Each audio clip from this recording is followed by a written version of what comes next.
હવે ફરીથી જ્યારે કોઈ ગ્રુપ ચર્ચા કરે, શેર કરે છે, રજૂ કરે છે, એ વખતે બાકીના ગ્રુપોનો પણ સતત એક્સરે તો નીકળતો જ રહ્યો. એક્સરે એવી વસ્તુ છે ને કે ગમે ત્યારે તમે નીકાળી શકો. હા ને, ગઈકાલે દાખલા તરીકે એવું થયું, ગઈકાલે ચેતનાબેને મને સાંજના કહ્યું છૂટ્યા ત્યારે કે કારણ કે બપોર પછી સાંજના આવ્યા નહીં. એટલે મેં શું મને કે સાહેબ ત્યાં આગળ એક્સિડન્ટ થયો અને એમાં 3 જણા હતા, હેલ્મેટ પણ નહોતું પહેર્યું અને ત્યાં એક્સિડન્ટ થયો. એમાં એક ભાઈને તો ત્યાં એડમિટ કરવા પડ્યા છે, હા ને, 2 જણને છોલાયા અને એડમિટ કરવા પડ્યા. હા ને, હવે આ ઘટના જેણે જેણે સાંભળી હશે એને જો એક્સરે ના નીકળે તો શું થાય? તો આજે જે એની સાથે થયું એ આવનારા મહિનાઓ કે વર્ષોમાં મારી સાથે કે બીજાની સાથે પણ થઈ શકે. તો ઘટના તો ત્યાં ઘટી, એ વ્યક્તિ સાથે ઘટી, તો કે ભાઈ એમાંથી એ ખબર પડે તો એ ઘટના સાંભળ્યા પછી કે એને સિરિયસ છે, હજુ સભાન અવસ્થામાં નથી, ખબર નહીં, 90% સંભાવનાઓ તો છે કે વાંધો નહીં, કારણ કે વોમિટ લોહીની થઈ ગઈ છે એટલે બ્રેન હેમરેજ ઉપર તો અસર થઈ છે. પણ હવે જ્યારે થાય ત્યારે ખબર પડે કે શું થયું, એમાં બહાર આવે છે કે નથી આવતા, કેવી રીતે. પણ કશુંક પણ થાય, પણ આ ઘટના જોયા પછી જો હું ત્યાં થઈને પસાર થઉં છું ને મારો એક્સરે ના નીકળે, હવે એમાં એક્સરે શું નીકળવો જોઈએ કે ભાઈ એ લોકોએ હેલ્મેટ નથી પહેર્યું, શું હું પણ હેલ્મેટ પહેરું છું કે નથી પહેરતો? હવે એમાંથી ઘણા બધા એવા હશે કે મેં જોઉં છું સાંજના બાઇક બહાર રાખે છે અથવા કોઈક બીજું લેવા આવે છે, એના પરિવારનો કોઈ સભ્ય, હવે પરિવારનો સભ્ય હેલ્મેટ નથી પહેરતો. હવે જો હું હેલ્મેટનો કોન્સેપ્ટ સમજ્યો હોઉં કે જિંદગીનું મૂલ્ય સમજ્યો હોઉં તો મારા પપ્પા મને દીકરી તરીકે મને લેવા આવતા હોય તો હું શું કહેવાના? પપ્પા હેલ્મેટ પહેરીને આવો, હેલ્મેટ બહુ જ જરૂરી છે, ક્યારે શું થાય મને ખબર નથી. પણ એ હું કહેવાની અથવા કહેવાનું, મારો ભાઈ લેવા આવતો હોય કંઈ પણ. હવે એને તો અંદર બાઇક મૂકવાનું નથી એટલે હેલ્મેટની જરૂર નથી, કારણ કે બાઇક હેલ્મેટ વગરવાળાને તો અંદર ઘૂસવા નથી દેતા, એટલે પેલો બહારથી જ, હવે ઘણા બહાર મૂકીને આવે છે, પાનના ગલ્લે મૂકીને આવે છે.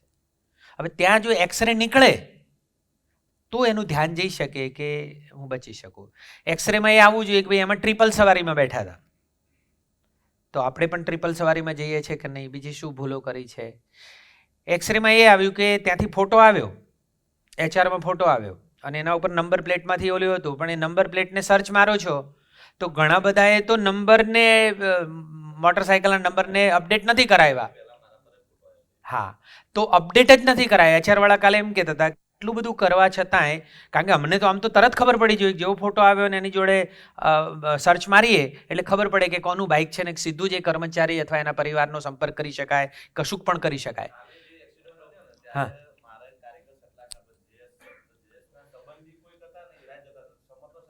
હા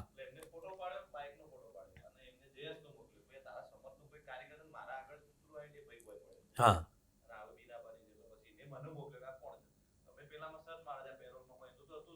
હા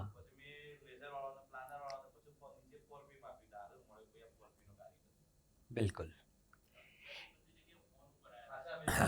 એટલે હવે જો હવે ફરીથી આ ઘટનાને જે વાત કરે છે એમાં ફરીથી ઘટનાને કે આપણે અહીંયા 33 જણા છીએ.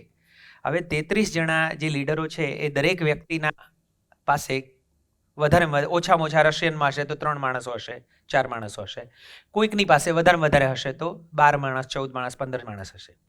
હવે આપણે લીડર્સ તરીકે આપણી જવાબદારી જો અદા કરી દઈએ તો 2 દિવસમાં ધારીએ તો બધાના વ્હીકલના બધું અપડેટ થઈ જાય કે ના થઈ જાય?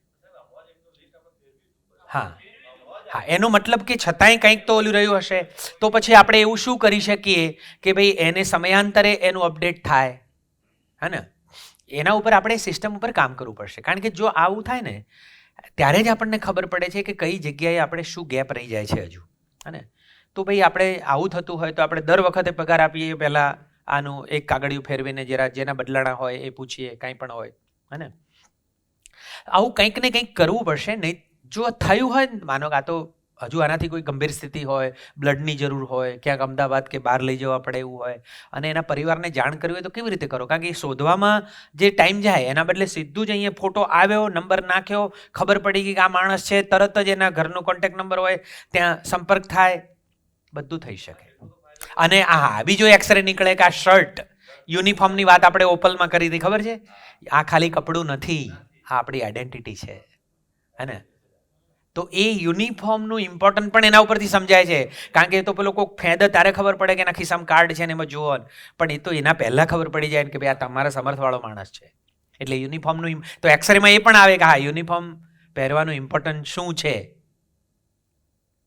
ધ્યાન જાય ને. એટલે આજે એક્સરે નીકળી જવો જોઈએ કે ભલે હું સર્વિસમાં છું, કાંઈ પણ છું, શું નામ, અલ્પેશ, હા ને, નીકળવું જોઈએ કે નહીં. એટલે આપણને એમ છે કે આ તો આ બધા જે ઘસે અથવા જે કામ કરે એ બધાને જ યુનિફોર્મ પહેરવાનો હોય, અમારે તો પહેરવાનો ના હોય, તો પછી એનું ધ્યાન જવું જોઈએ, હે ને. કારણો કંઈ પણ હશે, મેં શું કામ નથી પહેર્યો એનું કારણ હશે, સાચું હશે, પણ ક્યારે શું ઘટના ઘટવાની છે મને ખબર નથી. પણ જો યુનિફોર્મ હોય તો એ ખ્યાલ આવી ગયો કે હા ભાઈ મારું આ મહત્વ છે, હે ને. તો આ બધા દરેક વસ્તુઓમાં એવું કંઈ દરેક દિનેશભાઈ શીખવે ત્યારે જ એક્સરે નીકળે એવું જરૂર નથી. જે માણસને એક્સરેનો કોન્સેપ્ટ સમજાઈ ગયો હોય એ તો કોકના લગ્નમાં ગયો હોય ને તોય એક્સરે નીકળે. ખાલી એક વિડીયો જોતો હતો ને હમણાં, હા સાચી વાત, હું જાત મગજમારી જ મટી ગઈ ને, મગજમારી જ મટી ગઈ. હા એમાં શું વાંધો નહીં. હું એટલે સૌથી હારામાં હારી વસ્તુ અમારે જેમ આપણે નીતિનભાઈ હતા એ ધોળા કપડાં જ પહેરવા, એટલે મગજમારી જ નહીં કે ચિયો પહેરવો ના પહેરવો ને, રોજ ધોળા જ, એટલે મગજમારી જ જતી રહી. એક જ કયો પસંદ કરવો ને કયું શર્ટ ના, કાંઈ નહીં. તો અમારી સોસાયટીમાં એક ભાઈ છે એણે એવું જ કર્યું કે આપણે જિંદગીભર એ કાયમ સફેદ કપડામાં જ હોય, એટલે કે 10-5 જોડી લઈ લીધી, એટલે રોજ ગમે ત્યાં ઉઠાયું ને પહેર્યું ને હેડ ભાઈ વાર્તા પતી. હે બહુ સરસ, ગુડ. હા ને, એક વખત વચ્ચે પેલો મારા બોનીના લગ્ન આવતા હતા ને એના પહેલાં લગ્નમાં બધા કહે ને ઘોડો લાવવાનો, આ લાવવાનો, ઘોડી ઉપર બેહાડવાનો વરરાજાના અંતે. હવે એના પહેલાં ક્યાંક કોઈક ઘોડાનો ફોટો હમણાં બી ફરીથી એક વાયરલ થયો હતો, પેલા કુદાડતો હતો ને પછી જે એવો એક બીજો કંઈક એક વખત ઉત્તર પ્રદેશનો કે ગમે તે ક્યાંકનો સૌરાષ્ટ્રનો હોય ને એને જોવામાં આવી ગયેલો. એ દિવસથી અમારા મનમાં, મારા અને બોનીના બેનમાં ક્લિયર હતું કે આપણે તારા લગ્ન વખત ઘોડી લાવશું, પણ એની જોડે એ શરત કે ભાઈ એને કોઈ નચાડવાનું કે કુદાડવાનું નહીં. કારણ કે એને રસામાં હોય ખબર હે, પેલા જે પૈસા કુદાડ નાખે ને કુદાડે ને એમાં જે હરખમાં લોકો ગોઠ નાખે એમાં જ રસ હોય ને. એને કહી દીધું કે ભાઈ તને છે ને જે એમાં પૈસા 2000 આવશે ને, 10-10ની નોટો 2000 કદાચ આવે, તને 2000 મોલ દે, પણ ઘોડાને સહેજ બી કુદાડવાની વાત નથી. કમસે કમ આપણને તો ખબર પડી જાય, આપણને ખબર નથી ક્યારે શું બનવાનું છે, ગમે તેટલો સાચો, પણ જ્યારે થાય પછી અહેસાસ થાય કે સારું આ કર્યું હોત તો સારું હતું. તો આવું દરેક જગ્યાએ તમે એક્સરે કાઢી શકો જો ધારો તો, હે ને. તો બહુ સરસ. ચાલો હવે ત્રીજા ગ્રુપમાં શું છે મુદ્દો? ઓકે, તમારો પેલો રોલ ગોલ વાળો છે ને, ઓકે એને રહેવા દઈએ, એને છેલ્લે જોઈએ છે આપણે. ઓકે, આ ચોથા નંબરના ગ્રુપમાં, હા એને આપણે આગળ જઈએ, એમાં થોડીક બીજી માહિતી પણ કરવી છે એટલે. જી હા જી, તમારો કયો વિષય છે? 3 પથ્થર તોડનાર. 3 પથ્થર તોડનારા, ગુડ. તેમાં 3 પથ્થર તોડનાર કારીગરની વાત કરી છે. તો ત્રણેય કામ તો એક જ કરે છે, પણ જે એમનો હાવભાવ ને એ બધું છે એ અલગ અલગ છે. તો કોઈ પરિવાર માટે કરવું પડે છે થઈને કરે છે, કોઈ કરવા ખાતર કરે છે, અને કોઈ એના માટે કરે કે પથ્થર તોડીશ તો એનું કંઈક સારા કામ આવશે. એ રીતે જ અહીંયા કારીગરોની વાત કરીએ તો કોઈ કારીગર છે તો આ 8 થી 6માં કામ કરવાનું છે તો કરીને જતા રહ્યા. કોઈ એમ કે ભાઈ થોડુંક કરીશ તો પરિવાર માટે, અને કોઈ એવો સારો કટ બનાવે, કોઈ એવું સારું કરે જેથી લઈને કોઈ એક ઘંટી ઉપર સારા ઉત્સાહથી કામ કરે તો એ બાકીના 5ને એની અસર પડે. તો એ જે છે કે હૃદયથી કરી અને એના ઉત્સાહથી કરવાની, તો એ બાકીના 5માં એનું ઇમ્પ્રૂવ થાય. જી. પછી એમાં ઉત્સાહથી જે કામ કરે છે એમાં જે પ્રોડક્શન છે એમાંય વધારો જોવા મળે. અને હું આ પથ્થર તોડનારી હું મારી વાત શેર કરું તો મારો ભાઈ છે એ કોલેજ કરે છે. તો એની કોલેજની એક્ઝામ આવે ને તો એમ આખો દિવસ સ્ટ્રેસમાં જ ફરે કે એક્ઝામ છે, વાંચવું પડશે, નહીં વાંચશે તો આ થશે તે થશે. પછી એની કોલેજની એક્ઝામ પૂરી થઈ અને એને યુનિવર્સિટીની આવવાની હતી. તો મેં એને સમજાવ્યું કે કામ તો તારે કરવાનું જ છે, વાંચવાનું તો છે જ, તો એને સારા મનથી એકદમ ફ્રેશ માઇન્ડથી વાંચીશ તો તારા યુનિવર્સિટીમાં એનો ફરક તો પડશે જ. તો એનું કોલેજનું અને યુનિવર્સિટીના રિઝલ્ટમાં એકદમ જોરદાર મોટો ફેર જોવા લાગ્યું કે કોલેજના રિઝલ્ટ કરતાં યુનિવર્સિટીનું રિઝલ્ટ એને સારું આવ્યું. તો એ જે મેં આ વાતનું શેરિંગ કર્યું એટલે એમાં મને સારી અસર જોવા મળી એના ઉપર. ગુડ, બહુ સરસ. અને એક છે એ દિવી સાહેબ વાત આ વાત ઉપરથી સાહેબ એવું થાય કે અમારે કારીગર છાપીથી આવ્યો હતો, હમ, 35,000 પગાર હતો હા. અને અહીંયા આવ્યો હતો. હા. તો એની મધુક મને 45,000 મળશે, પણ નવી સિસ્ટમો ના બધું જોવાથી સીટ 24,000 આવી ગયો. ઓહ. 10,000 લોસ થઈ એને. હા. પછી એને આપણે સમજાવ્યું ભાઈ આ રીતના કર એમ. એરોએ 2 મહિના 3 મહિના થયો ને પછી એરો હીરો મેલા જ નહીં. મારો હીરો છે, મારે કરવાનું તો 2 દાડા પડ્યો રાખે, કદાચ જો આગા પાછા હોય તો 2 દાડા પડ્યો રાખે, પણ એ જવા ના દે, કારણ કે જવા દો તો મારો OLP આવશે ને પગાર નેચો આવશે. એમ કરીને એને મારું છે એમ કરીને કર્યું ને તે આજે સાહેબ એરો 51,000 પગાર છે એનો આ મહિના. Very good. એટલે મારું છે એમ કરીને કરત તો.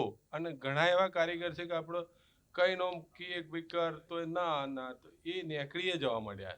Okay, good. એ છે, પણ એને એવું કર્યું કે મારું છે ને મારે જ કરવાનું છે એમ કરીને કર્યું. બરાબર છે. ગુડ, બહુ સરસ. બીજું કોઈને કંઈ 3 પથ્થર તોડનારાઓનો જે કોન્સેપ્ટ છે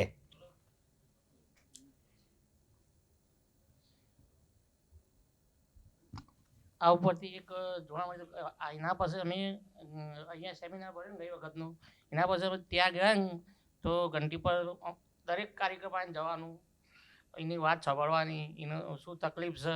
ઘણી વખત કોઈ પ્રોબ્લેમ હોય ને તો આપણને જણાવતોય ના હોય, પોતે મૂંઝાતો હોય. એ મારું તમને કિસ્સો કીધો ને તો એવો જ એવો હતો. એ ભાઈ બીમાર હતો ને, એ આપણે જોઈએ ને તો બેસી રહે ઘણી વાર, પાછો અંગો લઈને કોમ કરે. પછી મને એમ થયું કે ના આનું કોઈક તકલીફ તો સહજ. તો હું એના જોડે ગયો, એને પૂછ્યું કે મને આવું થાય છે. તો મેં કીધું તું જા અને બીજા ભાઈને જોડે મોકલે રત્ન કલાકારનું. તે રિપોર્ટ કરાવ્યો તો એને TB આવી હતી. તો પછી એને જોડે જઈને રિપોર્ટ કરાવીને 9 મહિનાનો કોર્સ કીધો ડૉક્ટરે કીધું. અનમયનું કીધું એના પૈસા કપાય ને એ તકલીફ હતી, કાર્ડ પૈસા કપાશે હતું હોય પાસે 200 રૂપિયા કપાય દિવસના. હા. પછી કીધું તું જા પૈસા નહીં કપાય, બધું હું મારી રીતના હું તને સેટ કરી દઈએ ને હું જો વાત કરવાની કરી લઈ. તે અત્યારે હાલ ભલે રાજીનામું ભર્યું છે પણ હાલ હમણાં ફોન આવે કે હું આવીશ તો કમ્પ્લીટ તમારા ખાતામાં જ આવીશ. એટલો તો ફેર પડે એટલો. વેરી ગુડ, વેરી ગુડ, બહુ સરસ. તો 3 પથ્થર તોડનારાઓ આમાં છે બીજું ઉમેરવાનું છે કંઈ? 3 પથ્થર તોડનારાઓનો જે કોન્સેપ્ટ છે એ બધાને કોઈને હજુ બી સમજાયું હોય એવું કોઈનું ધ્યાન જાય છે? સરસ છે, પણ હજુ બીજું કંઈ ઉમેરી શકે એમ છે કોઈ? 3 પથ્થર તોડનારાઓનો કોન્સેપ્ટ એમાં કેટલું બધું, ઘણી બધી બાબત આપણે એમાં એક જ કોન્સેપ્ટની અંદર સામેલ કરી હતી, હા ને? આ ખાલી વાર્તા હતી, 3 પથ્થર તોડનારા વાર્તા હતી, પણ એમાં એક મુદ્દો આપણે વાત કરી હતી, નોલેજ, સ્કિલ, હા, આવડત, જ્ઞાન, આવડત અને અભિગમ આની વાત કરી હતી. એની સાથે જ હા ને, જ્ઞાન હોય, આવડત હોય, પણ અભિગમ જો બરાબર ના હોય, હે ને, તો આખો 3 પથ્થર તોડનારાનો જે કોન્સેપ્ટ હતો એમાં આપણે મૂળ એટીટ્યુડની વાત કરી હતી. કામ તો એક જ છે, પણ હું કયા એટીટ્યુડથી કામ કરું છું, કયા અભિગમથી કામ કરું છું. અભિગમ એટીટ્યુડનું બહુ સરળ શબ્દોમાં મેં તમને કહ્યું હતું, દાનત. દાનત જેવી છે, તો કઈ દાનતથી કામ કરે છે, પોતાની જાતને શેની સાથે જોડીને કામ કરે છે. એટલે બહેને જે ઉદાહરણ આપ્યું એમાં પણ એના ભાઈના અભિગમ ઉપર કામ કર્યું કે ભાઈ ટેન્શન લેવા કરતાં તારે આપવાનું તો છે જ, તું ટેન્શન થઈને આપે તોય પરીક્ષા આપવાની છે, તું કંઈક પોઝિટિવ વિચારથી મને આવડશે, હું કરી શકીશ એવા ભાવ સાથે કરીશ તોય આપીશ. અને એ જ્યારે અભિગમ બદલાય છે એટલે રિઝલ્ટ બદલાય છે. સેમ એ વસ્તુ અહીંયા પણ, હા ને, કરવા ખાતર કરવું, જરૂર છે એટલે કરવું, કે ના હું કરું છું એના કારણે દેશને કે કંપનીને કે લોકોને ફાયદો થાય છે એટલે કરું છું. તો કયો એટીટ્યુડની આ વાત છે. એની સાથે આપણે જોડ્યું હતું 3H ફોર્મ્યુલા. 3H ની ફોર્મ્યુલાને આપણે એની સાથે જોડી હતી, હા ને. 1H હાથ, ખાલી હાથ, હેન્ડ ઓનલી, જે ફિઝિકલ કામ કરે છે. કેટલાક લોકો હાથ અને હેડ, શરીર અને મન, મેન્ટલ એન્ડ ફિઝિકલ બેયનો ઉપયોગ કરીને પોતાની જિંદગીને કામ સાથે જોડે છે. પણ કેટલાક એવા પણ લોકો હોય છે જેનો અભિગમ પોઝિટિવ છે, સકારાત્મક અભિગમવાળા છે. એવા લોકો hand, head and heart, physical, mental and emotional, શરીર, મન અને દિલ, હૃદય રેડીને એને પોતાની કામને જોડે. કારણ કે ત્રણેયના અભિગમ જુદા જુદા છે. આનો કરવું પડે છે એટલે કરે છે, મારી જરૂર છે એટલે કરે છે, અને મને આ કરવું ગમે છે ને એટલે હું કરું છું. આ ત્રણેય એચની વાત પણ આપણે ત્યાં કરી હતી. આના ઉપરથી આપણે ત્યાં ગયા હતા સુખીરામ અને દુખીરામનો કોન્સેપ્ટ સમજ્યા હતા કે કેટલાક લોકો છે એ પાણીનો ગ્લાસ છે એમાં ખાલી છે એ જ જોવે, કેટલાક શું ભરેલું છે એ જ જોવે. દુખીરામ હોય એ હંમેશા રોદણા જ રોતો હોય, આ નથી મળ્યું, અંગુરમાં પ્રોબ્લેમ છે, મેનેજર આવો છે, ફલાણું આવું છે, ઢીકણું આવું છે. પેલો માણસ છે કે કશું નહીં, ગમે તે હોય પણ કામ કરવાની મજા આવે છે ને, મારામાં ક્યાંક ભૂલ હશે, હું ટ્રાય કરીશ, અધૂરપ છે. અને કેટલાક મેનેજરોમાં પણ આવું જ હોય, મારે તો કારીગરો જેવા છે, તાર તો કારીગરો સારા મળ્યા છે એટલે તને તમારે સારું થાય છે. એ પોતાનામાં ખામીઓ, આ નથી તે નથી એમાં જ જોવે, અને આ વ્યક્તિ શું છે એમાં જોવે. એટલે પેલું એક કાળું ટપકું શું દેખાય છે પૂછ્યું, આવડો મોટો સફેદ પડદો નથી દેખાતો, આ કાળું ટપકું દેખાય છે. આ બધી જ વાત આ ત્રણ પથ્થર તોડનારાઓના અંતર્ગત સરેરાશ આપણે આ કોન્સેપ્ટમાંથી એ સમજ્યા હતા કે મારી ઘટનાઓને જોવાની જે દ્રષ્ટિ છે, માણસોને જોવાની દ્રષ્ટિ છે, ઘટનાઓને જોવાની દ્રષ્ટિ છે, એમાં મારી એટીટ્યુડ કયો છે. હું રોતારામ છું, દુખીરામ છું, કે ખાલી જ જોઉં છું, ટપકા જ જોઉં છું, નેગેટિવ વિચારો જ કરું છું, તો પછી મારી નોલેજ અને સ્કિલ ગમે તેટલી સારી હશે, હું જિંદગીમાં આગળ નહીં વધી શકું. પણ થોડુંક નોલેજ અને સ્કિલમાં ઓછો પણ હઈશ, થોડું કંઈક ઘટતું પણ હશે, પણ મારો એટીટ્યુડ જો પોઝિટિવ હશે, દોષ દેખો થવાને બદલે ગુણ દેખો થઈશ, હા ને, ખાલી છે એના બદલે ભરેલું જોવાનો પ્રયત્ન કરીશ, અને હૃદય રેડીને જો હું મારું કોઈ પણ કામને હું કરીશ તો એ કામનો આનંદ મને જુદો હશે અને એ કામના રિઝલ્ટ પણ લાંબા ગાળે સારા મળશે. આખી ઓલામાંથી સારાંશમાંથી એ આવ્યા. હા ને, હવે જે વ્યક્તિ હવે આની સાથે જોડાઈ જાય કે જેનો અભિગમ હોય એની સાથે મારાપણાનો ભાવ હોય કે ના હોય, કારણ કે આ મારું છે એ ભાવ જ એને પોઝિટિવિટી લઈ જાય છે. હું કરું છું કોના માટે કરું છું, મારા દેશ માટે કરું છું, તો એનામાંથી એ બધું જ નીકળે છે. અને કોન્ટ્રીબ્યુશન પણ આપે છે, કમિટમેન્ટથી પણ કામ કરે છે, રિસ્પોન્સિબિલિટી સારી રીતે નિભાવી શકે છે. આ બધું જ એની સાથે પાછું જોડાઈ શકે. જેનો અભિગમ પોઝિટિવ હોય એને તમે ડેવિડ સાથે લિંક કરો, એ તરત ન કરી શકવાના કારણો ઉપર જશે કે થઈ શકે એની ઉપર ધ્યાન જશે, થઈ શકે એની ઉપર ધ્યાન, કારણ કે એનો એટીટ્યુડ જ એટલો સરસ છે. એટલે જેનો એટીટ્યુડ પોઝિટિવ છે એ એક્સરે કાઢશે એટલે બીજાના દોષ જોશે કે પોતાના દોષ જોશે, તરત પોતાની ભૂલ જોશે, તરત એ કેવી રીતે થઈ શકે એની ઉપર ધ્યાન જશે. તો આખા જે બધી વાતો સમજ્યા એમાં આ કોન્સેપ્ટ પણ એટલો સરસ હતો, મજેદાર હતો. હા ને, એટલે આ બે વસ્તુઓ છે ને એ તો બહારથી ક્યાંકથી મળી જાય. જ્ઞાન તો આજકાલ યુટ્યુબમાંથી ગૂગલ બાબા એટલું સરસ છે કે એમાંથી મળી જાય. મારા તીરની વાર્તા સવારે તમને કહેવી હતી, મેં ઘરે સવારે પુસ્તક શોધ્યું, કારણ કે ઘણા વખત પહેલાં મેં વાંચી હતી અડધી સદીની વાંચન યાત્રા, અને એમાં મને આ વાર્તા ગમી ગઈ હતી. હવે મેં શોધ્યું સવારમાં ઉઠ્યો, પણ એ પુસ્તક મેં કોકને વાંચવા આપ્યું છે તે પાછું જ આવ્યું નથી, એટલે લાઇબ્રેરી મારી ઘરની લાઇબ્રેરીમાં એ મળ્યું નહીં. હવે મને એ વાર્તા થોડી થોડી યાદ હતી, પણ આખી વાર્તા પરફેક્ટ છે એ મારે, એટલે મેં અહીંયા આવીને તમે ઓલા કરતા હતા એ દરમિયાનમાં પેલું ગૂગલમાં પરીક્ષા આપતા હતા એ દરમિયાન મેં ગૂગલમાં સર્ચ માર્યું તો એ આખું પુસ્તક મને ડાઉનલોડ થઈ ગયું. ડાઉનલોડમાં એ શોધ્યું એટલે તરત એ તીરની વાર્તા મળી ગઈ અને મેં તમારી સામે શેર કરી. એટલે જ્ઞાનમાં કે વસ્તુઓમાં, માહિતીમાં કશુંક અધૂરું હશે તો આજકાલ ચિંતા કરવાની જરૂર નથી. ચેટ જીપીટી ને બધું એટલું બધું છે કે તમને ઘણું બધું આપશે. સ્કિલ પણ તમારી કામ કરતાં કરતાં વધવાની જ છે. પ્રોબ્લેમ ખાલી જે 21મી સદીમાં જે વધારે પ્રોબ્લેમ લોકો ફેસ કરે છે ને એ એટીટ્યૂડના કરે છે.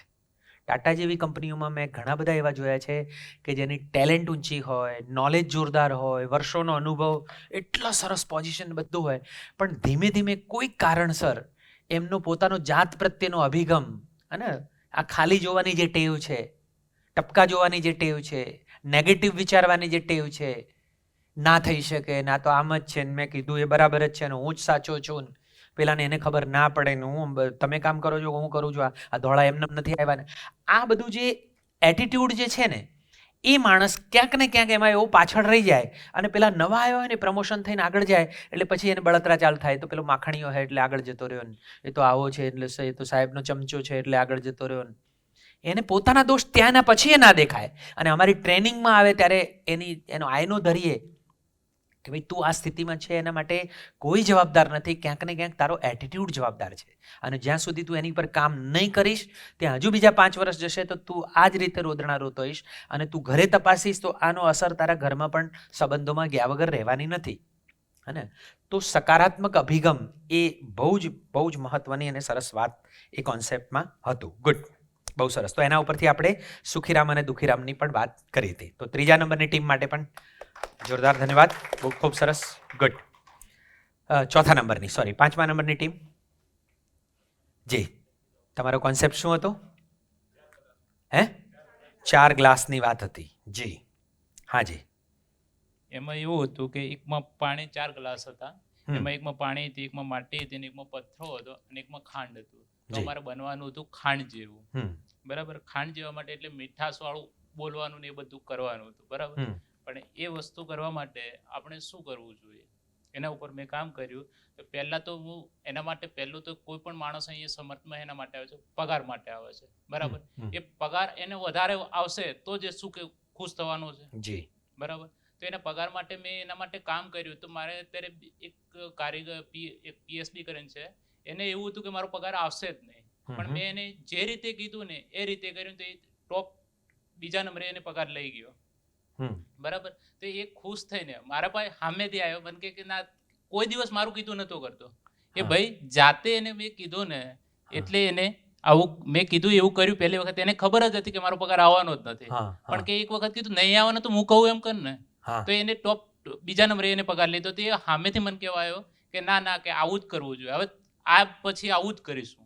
Very good. બરાબર, પછી બીજું કે મીઠાશ વાળું બોલવા માટે એના માટે એવું કરવું જોઈએ. બીજું કે કોઈ પણ કર્મચારી છે એનું સોલ્યુશન આપણે લાવવું જોઈએ, તો જ આપણે એને કોઈ બી જે બોલવાની રીત છે એ બદલવી પડે, એ બધું કરવું જોઈએ. ગુડ.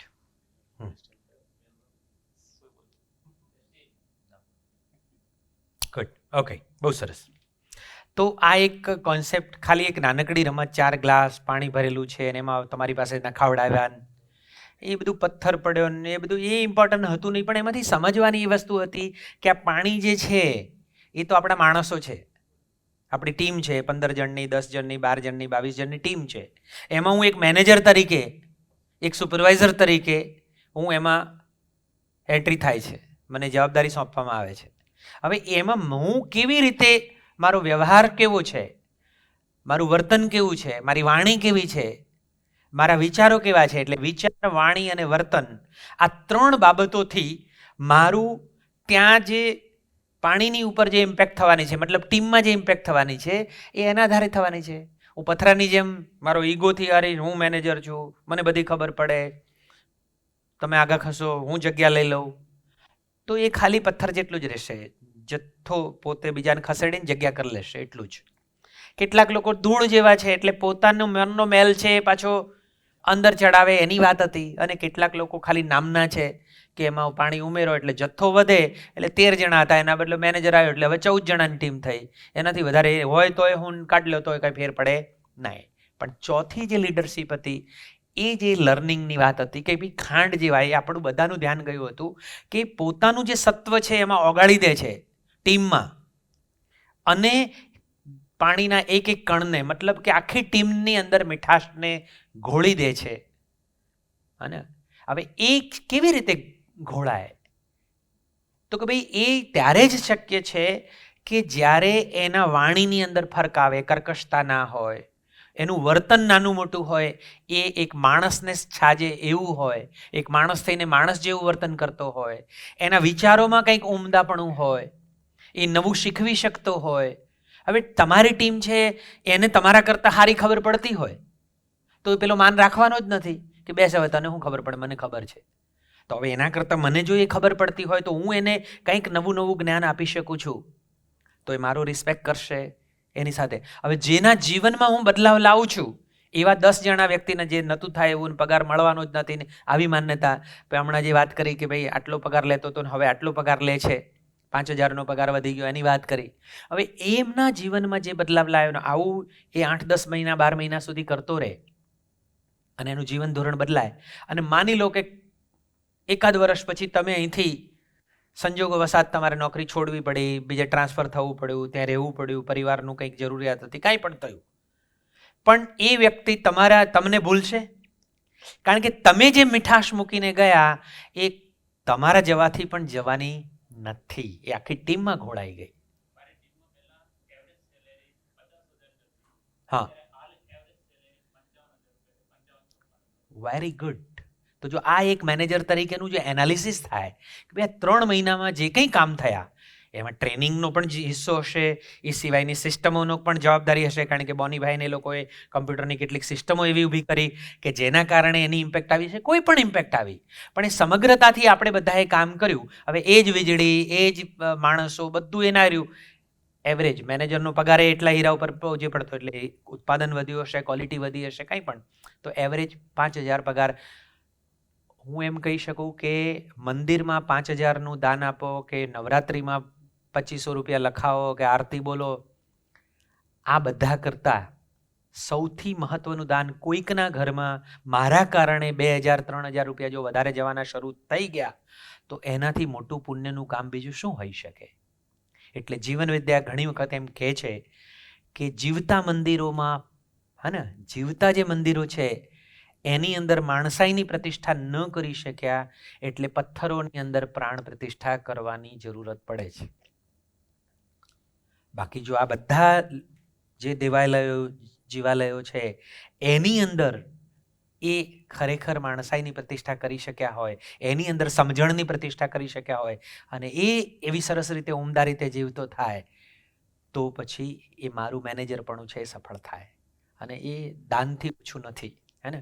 એટલે ક્યાંય ધાબળા ઓઢાડવા જવા કે ક્યાંય ભૂખ્યાને અનાજ આપવા જવાના કાર્યક્રમ કરો જ્યારે ટાઈમ મળે ત્યારે ઠીક છે, પણ એના કરતાંય મોટું કે હું જે કર્મ કરું છું એ જ મારી પૂજા કેવી રીતે બની જાય, એમાંથી મને આનંદ મળતો થાય, મારા કારણે કોકના ઘરમાં 2,000 રૂપિયા 5,000 રૂપિયા વધારે જતા જાય. અને આવું જો આપણે કરતા જઈએ તો દરેક માણસમાં સંભાવના તો પડેલી છે.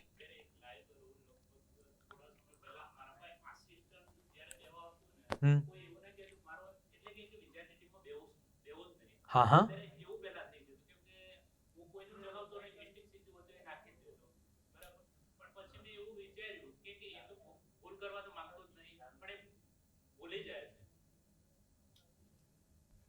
એ ભૂલી જાય છે, એ માણસ ભૂલી જાય છે. તો એને હું કેવી રીતે ઉપયોગ થઈ શકું? તો એના માટે મેં ટેકનોલોજીનો સહારો લીધો. તો ઓટોમેટિક એને ટેલિગ્રામ જાય, 2-3 વખત રિમાઇન્ડર કરાવે, પછી એ ભૂલી જાય છે. તો એ મને સામેથી આવે ને અત્યારે એવું કહે છે કે મારી મિસ્ટેક લખી દો, જે મારી નુકસાન થાય તો એ કાપી લો તમે. પહેલાં એ મને એમ કહેતો કે મારે ઇનિશિયેટિવ લઈ જ જતો નહીં, અત્યારે આઈએસ ઇનિશિયેટિવ લઈ જાય છે, મારા પાસે જે આસિસ્ટન્ટ છે. Okay, good. કેટલો ટાઈમ થયો તમને આ જવાબદારી સંભાળે? લગભગ મને અહીંયા 3 વર્ષ જેવું થાય છે, પણ અત્યારે સ્પંદન પછી જ મેં આવું ચાલુ કર્યું, પહેલાં તો નહોતું જેવું. ઓકે, ગુડ, બહુ સરસ. થશે ધીમે ધીમે. આપણે એને 2-3 સ્પંદન દેખો ને, દિનેશભાઈ ખાલી એક વખત ઘસ્યું એમાં તો કાંઈ થોડો ચમક આવી જવાની છે. આવું તો ઘણી વખત ઘસવા પડશે ત્યારે ધીમે ધીમે ધીમે ચમકદાર હીરો બનશે.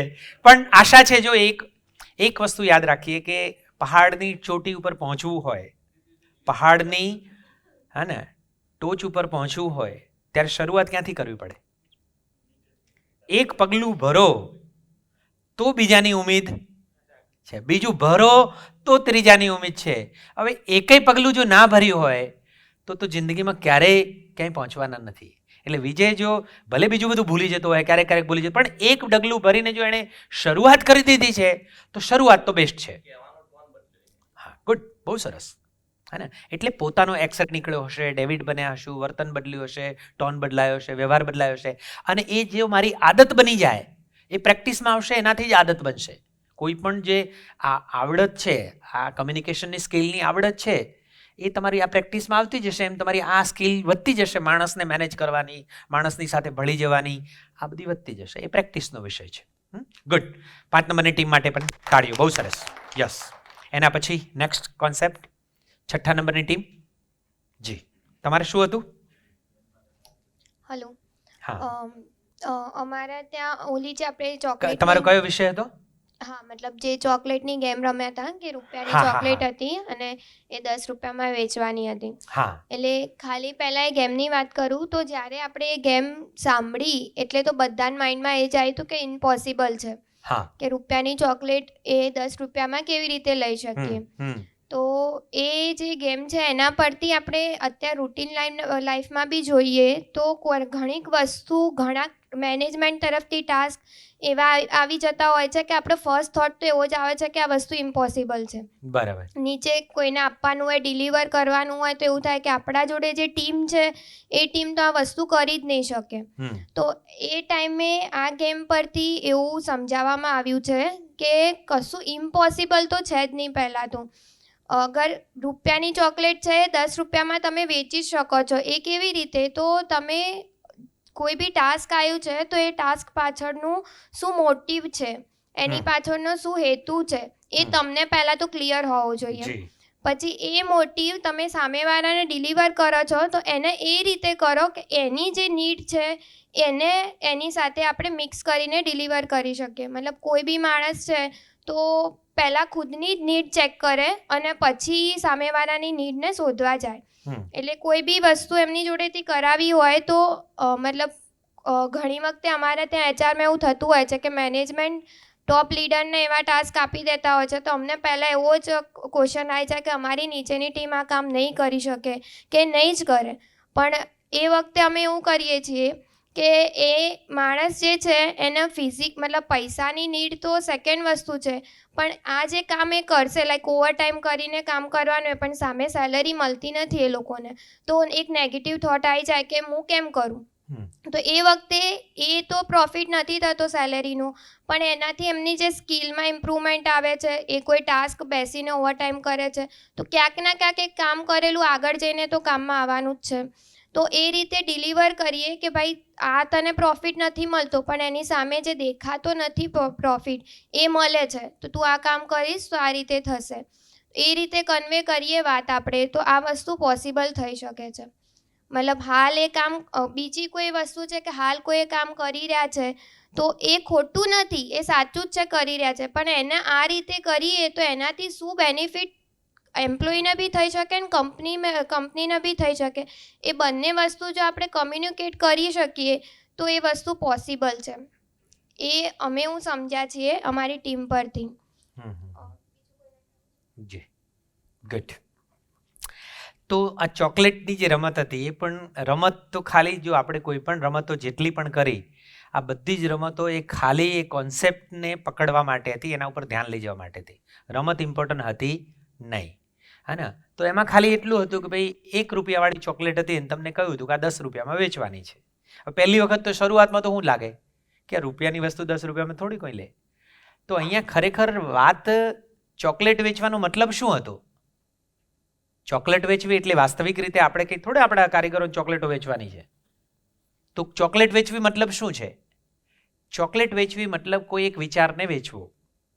એક વિચાર, જેમ કે મારે ત્યાં વિચાર એ છે કે મારો કારીગર 35% રિપેરિંગ લાવે છે, એને મારે 5% લઈ જવો છે. આ કોન્સેપ્ટ મેનેજમેન્ટ તરફથી આવ્યો કે ભાઈ આપણે બધાએ ધીમે ધીમે જે રિપેરિંગ પર્સન્ટેજ ઘટાડવા છે, રજાઓનું પ્રમાણ ઘટાડવું છે, એની પ્રોડક્ટિવિટી વધારવી છે. આવા કોઈ પણ કોન્સેપ્ટ છે.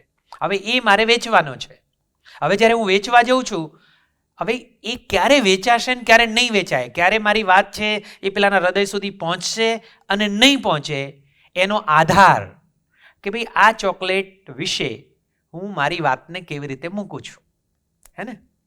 એટલે એમણે જે વાત કરી કે શબ્દો અને શબ્દો પાછળનો જે ભાવ, આ બે વસ્તુ પેરેલલ ચાલતી હોય છે. ખાલી હું શબ્દો વાપરીશ કે આ ચોકલેટ છે, દુનિયાની શ્રેષ્ઠ ચોકલેટ છે, તમે લઈ લો, આનાથી તમને ફાયદો થશે, તમને આ થશે, તો મારી વાત સાંભળી તો લેશે પણ એના હૃદયને કદાચ વાત ટચ ના પણ કરે. કારણ કે એના માઇન્ડમાં તરત જ એ થશે કે આનાથી મને શું ફાયદો, હું શું કામ લઉં, વાય. 1 રૂપિયાની વસ્તુ 10 રૂપિયામાં શું કામ લઉં?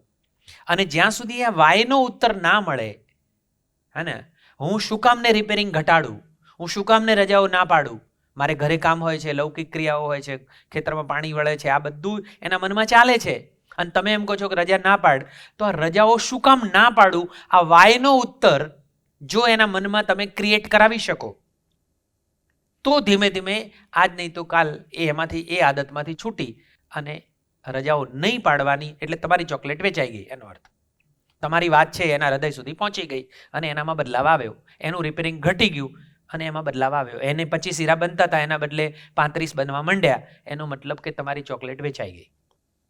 અગત્યનું આમાંથી આપણે એ સમજ્યા હતા કે હું કઈ રીતે મારી વાત, કમ્યુનિકેશન કેવી રીતે કરું છું, અને એમાં 2 વસ્તુઓની વાત કરી હતી આપણે, હે ને, ટાસ્ક એન્ડ કન્સર્ન, હે ને, લાલ વાયર અને લીલો વાયર. આ સમજાણું હતું કે નહોતું સમજાણું? કારણ કે આખી રમતનું જે ઇમ્પોર્ટન્સ છે એ સૌથી વધારે આ જ હતું, હે ને. આ સમજાણું હતું કે નહોતું સમજાણું તમારી ગ્રુપમાં? આ લાલ વાયર લીલો વાયર એ પકડાયું નથી પકડાયું? ઓકે, બીજા કોઈ ગ્રુપમાં કોઈ કહી શકે કે આ શું ના, હતું? એટલે એ વખતે તો એ કોન્સેપ્ટ એકચ્યુઅલી યાદ નહોતો અમને કોઈને, પણ મને જોઈને યાદ આવ્યો છે કે મતલબ કોઈ વસ્તુ કરી દેવી અને વસ્તુ કેમ કરવાની છે, મતલબ કોઈ વસ્તુ કોઈને કહી દેવી કે તારા કરવાનું છે, અને એ કરવા પાછળનો હેતુ કેવો ને, તો એ ટાસ્કમાં બહુ ફરક પડતો હોય છે. બહુ સરસ.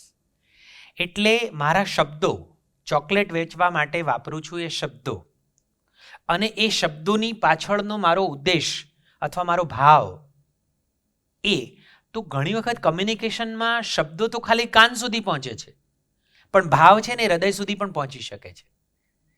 અને જો હું એ ભાવ વ્યક્ત કરું, કારણ કે સામેવાળાએ તો ટ્રેનિંગ લીધી નથી, એટલે એ તો એમાં કમ્યુનિકેશનમાંથી ભાવ નહીં પકડી શકે. એટલે મારે જ્યારે મારા કારીગરો સાથે વાત કરવાની થશે, મારા પરિવારજનો સાથે વાત કરવાની થશે, સમાજના અન્ય લોકો સાથે કોઈ મારે વાત મૂકવાની થશે, ત્યારે મારે હંમેશા મારા ટાસ્કની સાથે, એટલે શબ્દોની સાથે ભાવ પણ પહોંચાડવો પડશે. શબ્દો એમ કે છે કે શું, શબ્દો શેની વાત કરે છે? શું, વાય, અરે સોરી, વોટ.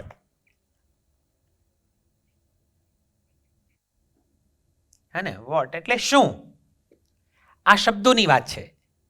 હવે હું આ શું છે, આ ચોકલેટ છે, આ 10 રૂપિયાની છે, આ ફોરેનની છે, આમાં આવા તત્વો છે, આનાથી બહુ મોટો ફાયદો થાય, આ બધું વોટનો જ ઓલો છે. અને માણસ જે મારી ચોકલેટ પહોંચે છે એ આ શબ્દોથી નથી પહોંચતી, એની પાછળનો ભાવ, આ વાય જો પહોંચે છે,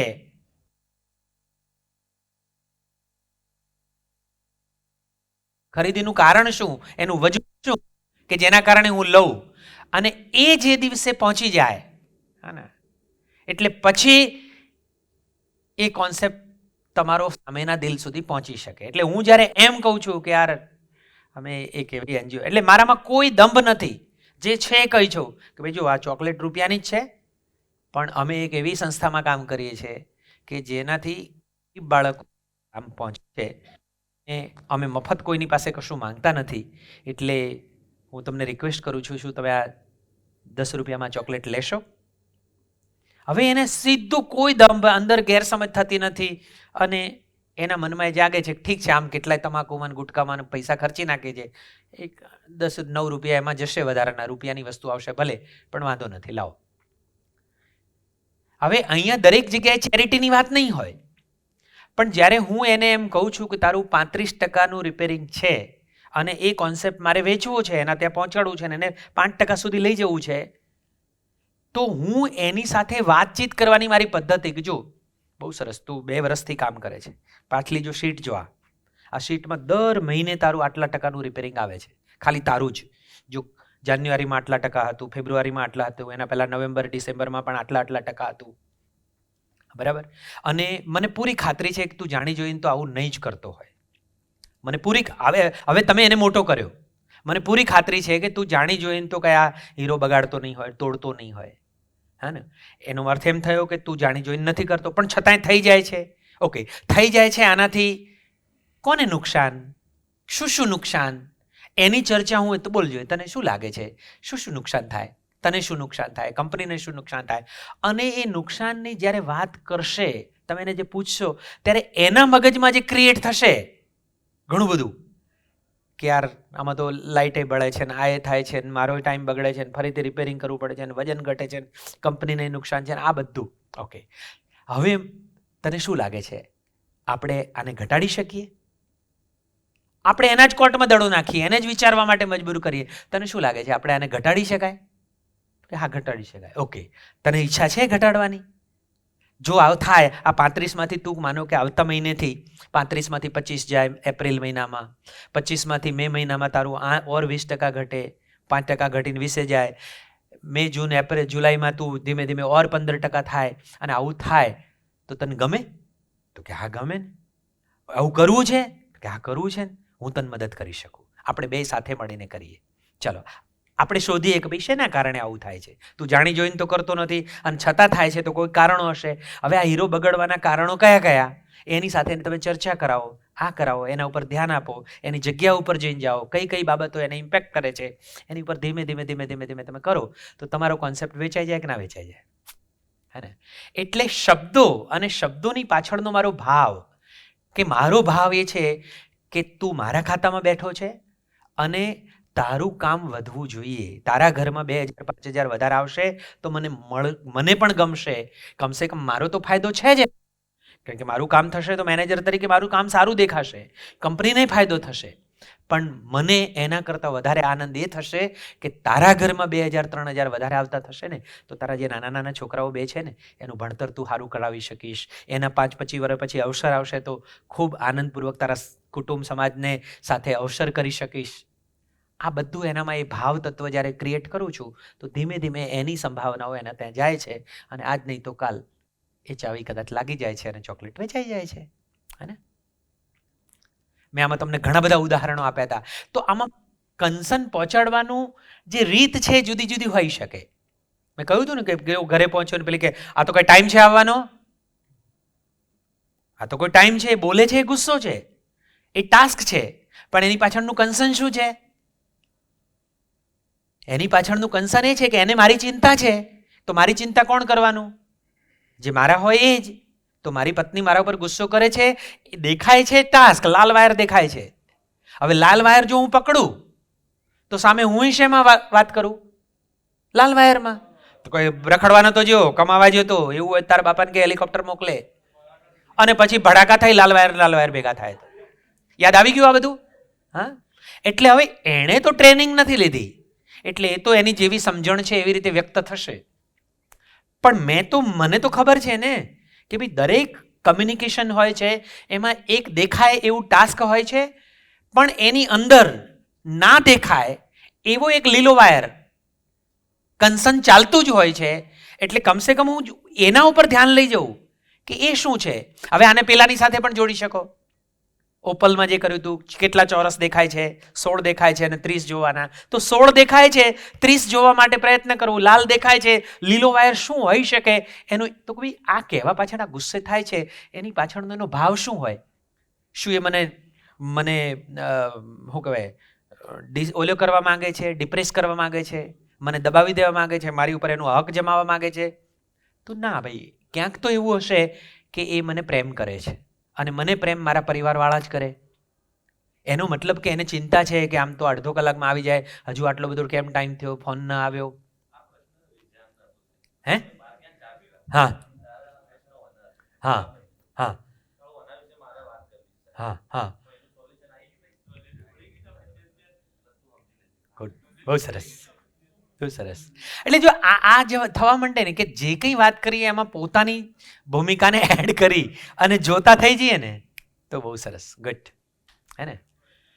તો પેલા મેં કાલિયાની વાત કદાચ કરી હતી, તમને નથી કરી? કાલિયાની વાત કરી હતી.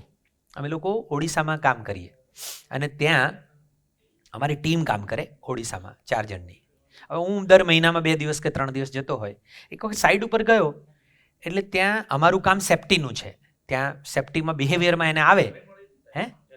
હા, એટલે એ લોકો એમને નીચે બેઠા હતા અને જ્યારે એમને એની સાથે સંવાદ કરી અને એને કહ્યું ઓ એટલે સીધો પહેલો તો એ પોતાની રીતે જ વાત કરવાનો છે. એ તો એણે તો શબ્દોમાં એ કંઈ તમને દેખાતું નથી હું કરીએ છીએ બેઠા છે. મેં કીધું ખબર છે બેઠા છો, પણ તમે કોણ છો? તમને ખબર ના હોય પૂછો ને તમારા માણસને.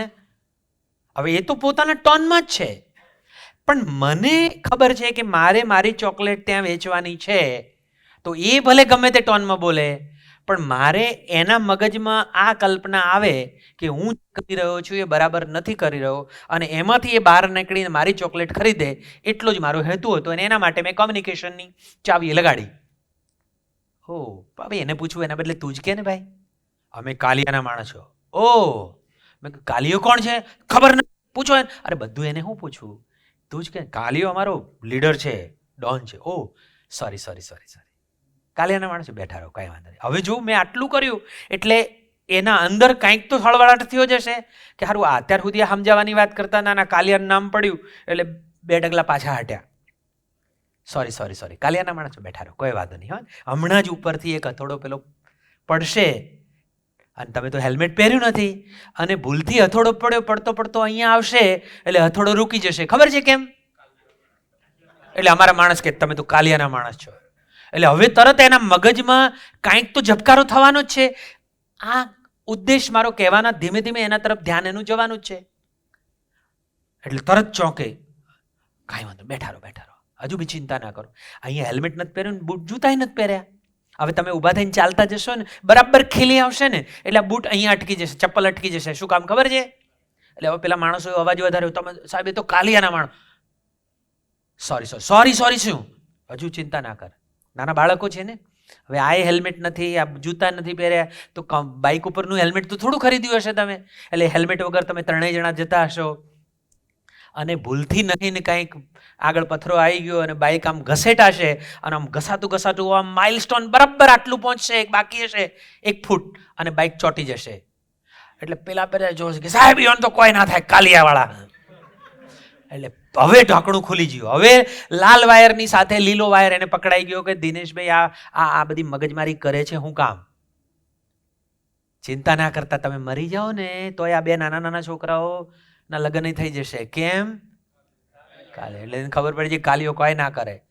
અને હવે સોરી સોરી કહેવા માંડ્યા એટલે હવે મારે જે નાખવાનું છે એ નાખી દઉં. કાલિયાનો નંબર લાય મારે વાત કરી છે. કોઈ કાલિયાનો નંબર જ દઉં. પછી એને હૃદય ઓલે લઈ ગયો, ચા પીવડાવી, પાણી પીવડાવ્યું. શું યાર તમે માણસ કરો છો? તમે તો અહીંના માણસ છો, ઓરિસ્સાના માણસ છો. આ પેલો તો ઝારખંડથી આવ્યો છે, પેલો તો બંગાળથી આવ્યો છે, પેલો બિહારથી આવ્યો છે. એ તો આ પ્રોજેક્ટ પૂરો થશે 2 મહિને 2 વર્ષનો કંપની ઊભી થઈ જશે એટલે આ તો જતા રહેવાના. ઈવન તો ઘરે જવું કે નહીં જવાનું, પણ તમારે તો અહીંયા જ આ કંપની ઊભી થયા પછી એ નોકરી તો અહીંયા જ કરવાની છે. અને આ ભૂમિ છે ને એ તો તમારી અહીંની છે, ઓરિસ્સાની ભૂમિ છે. અને એમાં કોકનું લોહી પડે એવી રક્તરંજિત ભૂમિ ઉપર તમે રહેશો? હવે હું એને મારું જે કન્સર્ન છે એ વ્યક્ત કરું છું કે એવી ભૂમિ પર રહેશો. અને હારો નહીં કોક એક બિહારનો માણસ અહીંયા મરી ગયો અને ભૂત થશે તો હારો તમને જ હેરાન કરશે. હવે એના મગજમાં ક્લિયર થઈ ગયું. ઉપરથી તમારી જવાબદારી તો વધારાની છે કે તમે તો પહેરો અને બીજા બંગાળવાળા, બિહારવાળા, ઝારખંડવાળા ના પહેરતા હોય તો એને કહો કે તમે તો કાલ જતા રહેવાના, અમારા રહેવાનું છે, અમારી આખી પેઢીઓ અહીંયા ઉછરવાની છે. હેલ્મેટ પહેરીને કામ કરો, કંઈક થશે તો તમારું લોહી અહીંયા ખરડાશે, અમારી ભૂમિ નહીં થવા દઈએ. અને આ બધું નાખીને હું તો આવતો રહ્યો. 3 મહિના પછી જુઓ છો તો એ અમારા બ્રાન્ડ એમ્બેસેડરો, અમારા બદલામાં એ બધું સેફટી કરાવતા થઈ ગયા. પોતે તો રહ્યા ને કરાવતા થયા. અગત્યનું એટલું જ છે કે ચોકલેટ, મારી ચોકલેટ ત્યાં વેચવી છે, એના માટે ચાવી કઈ લગાડું છું. શક્ય છે આ ચાવી નાએ લાગે તો હું બીજી ચાવી લગાડત, ત્રીજી ચાવી લગાડત, કોક એક ચાવી તો એના હૃદય સુધી પહોંચી જાત, કંસન પકડાઈ જાત, એ દાડે એના બદલાવ આવી જાત. એટલે આ બધું ત્યારે થાય કે મારે શું કરવું, હું શું કરી શકું, એની ઉપર ધ્યાન જાય તો, હે ને? તો આ ટાસ્ક અને કંસન બહુ જ મજેદાર, આવું ઘણા બધા વસ્તુઓની અંદર આપણે એનો ઉપયોગ કરી શકીએ છીએ. તો આ ટીમ માટે પણ જોરદાર તાળીઓ. બહુ સરસ, પહોંચી ગયો આખો કોન્સેપ્ટ. ગુડ. ચાલો આગળની ટીમ. જી. કમ્યુનિકેશન, શ્રોતા અને વક્તા. હા, શ્રોતા અને વક્તા જે રીતે બોલે છે એ કયા ટોનમાં બોલે છે, કયા ભાવથી બોલે છે, તેના પર શ્રોતા લે છે કોઈ પણ પોઈન્ટ. એક્ઝામ્પલ લઈએ તો આપણે રિપેરિંગ આવ્યું કોઈ કારીગરને, હવે મેનેજર એમ કહે છે કે તારે તો વારંવાર રિપેરિંગ આવે છે, એની જગ્યાએ એમ કહે છે કે ભાઈ આપણે ધ્યાન જોવું જોઈએ કે તારે વારંવાર રિપેરિંગ આવે છે તો કયા કારણસર આપણે એના પર ધ્યાન આપીએ, એનું સોલ્યુશન લાવીએ. તો એ ભાવ જે છે બોલવામાં, રિપેરિંગ આવે છે અને તારે રિપેરિંગ આવે છે એનું કારણ આપણે શોધીએ.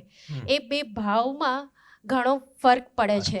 કોઈ પણ કામ હોય છે તો એ પાછળ શું પદ્ધતિ છે, શું ફાયદો છે, શું નુકસાન છે, એ સામેવાળા વ્યક્તિને ના ખબર હોય ત્યાં સુધી એ ભૂલ કરે જશે. એ આપણે કઈ રીતે સમજાવીએ છીએ, કયા વાતે સમજાવીએ છીએ, એ કયા શબ્દે સમજાવીએ છીએ, એ પર ઘણું કામ આપણું સરળ થઈ જાય છે.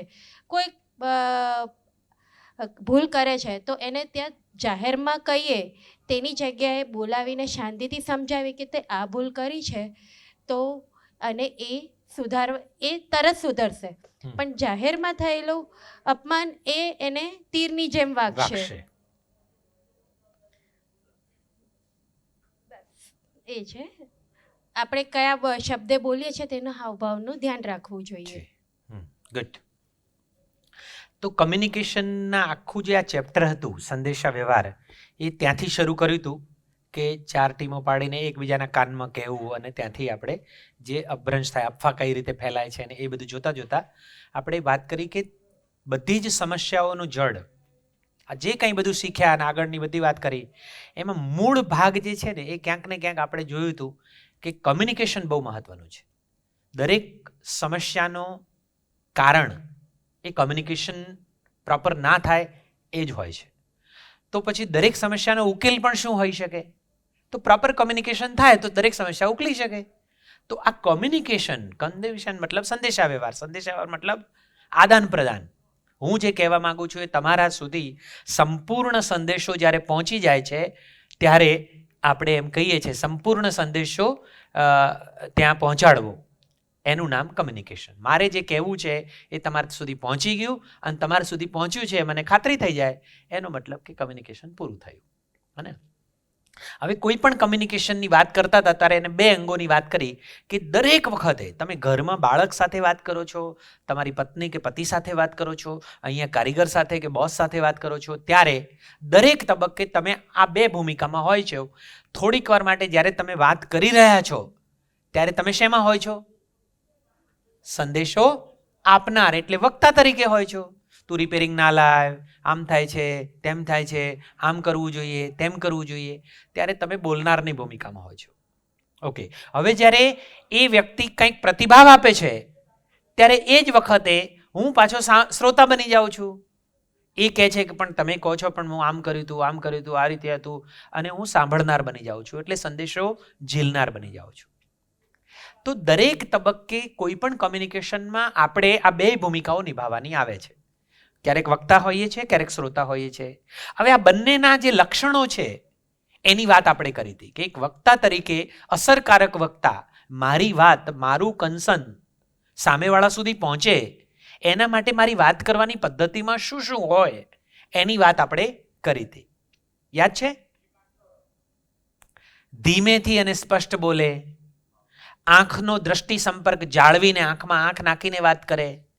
એટલે જ્યારે હું બોલનાર તરીકે છું ત્યારે પણ મારો આઈ કોન્ટેક્ટ એવો ને એવો જ રહે, અને હું સાંભળનાર છું ત્યારે પણ હું આઈ કોન્ટેક્ટ રાખીને જો વાત કરું છું તો એ કમ્યુનિકેશનમાં શબ્દો ઉપરાંત શબ્દો કહેવા પાછળનો જે લાગણી છે, શબ્દો કહેવા પાછળનો ઉદ્દેશ છે, શબ્દો કહેવા પાછળનો ભાવ છે, એ પણ પહોંચ્યા વગર રહેતો નથી. એટલે આઈ કોન્ટેક્ટનું શું મહત્વ છે, દ્રષ્ટિ સંપર્ક, એ રાખીને તમે કારીગર સાથે કેવી રીતે વાત કરો છો એ સંદેશો આપનાર તરીકે, હે ને, એને સમજાય એવી ભાષામાં વાત કરવી, એનું જે લેવલ છે, એક મેનેજરનું લેવલ અને એક રત્ન કલાકારનું લેવલ ભિન્ન છે.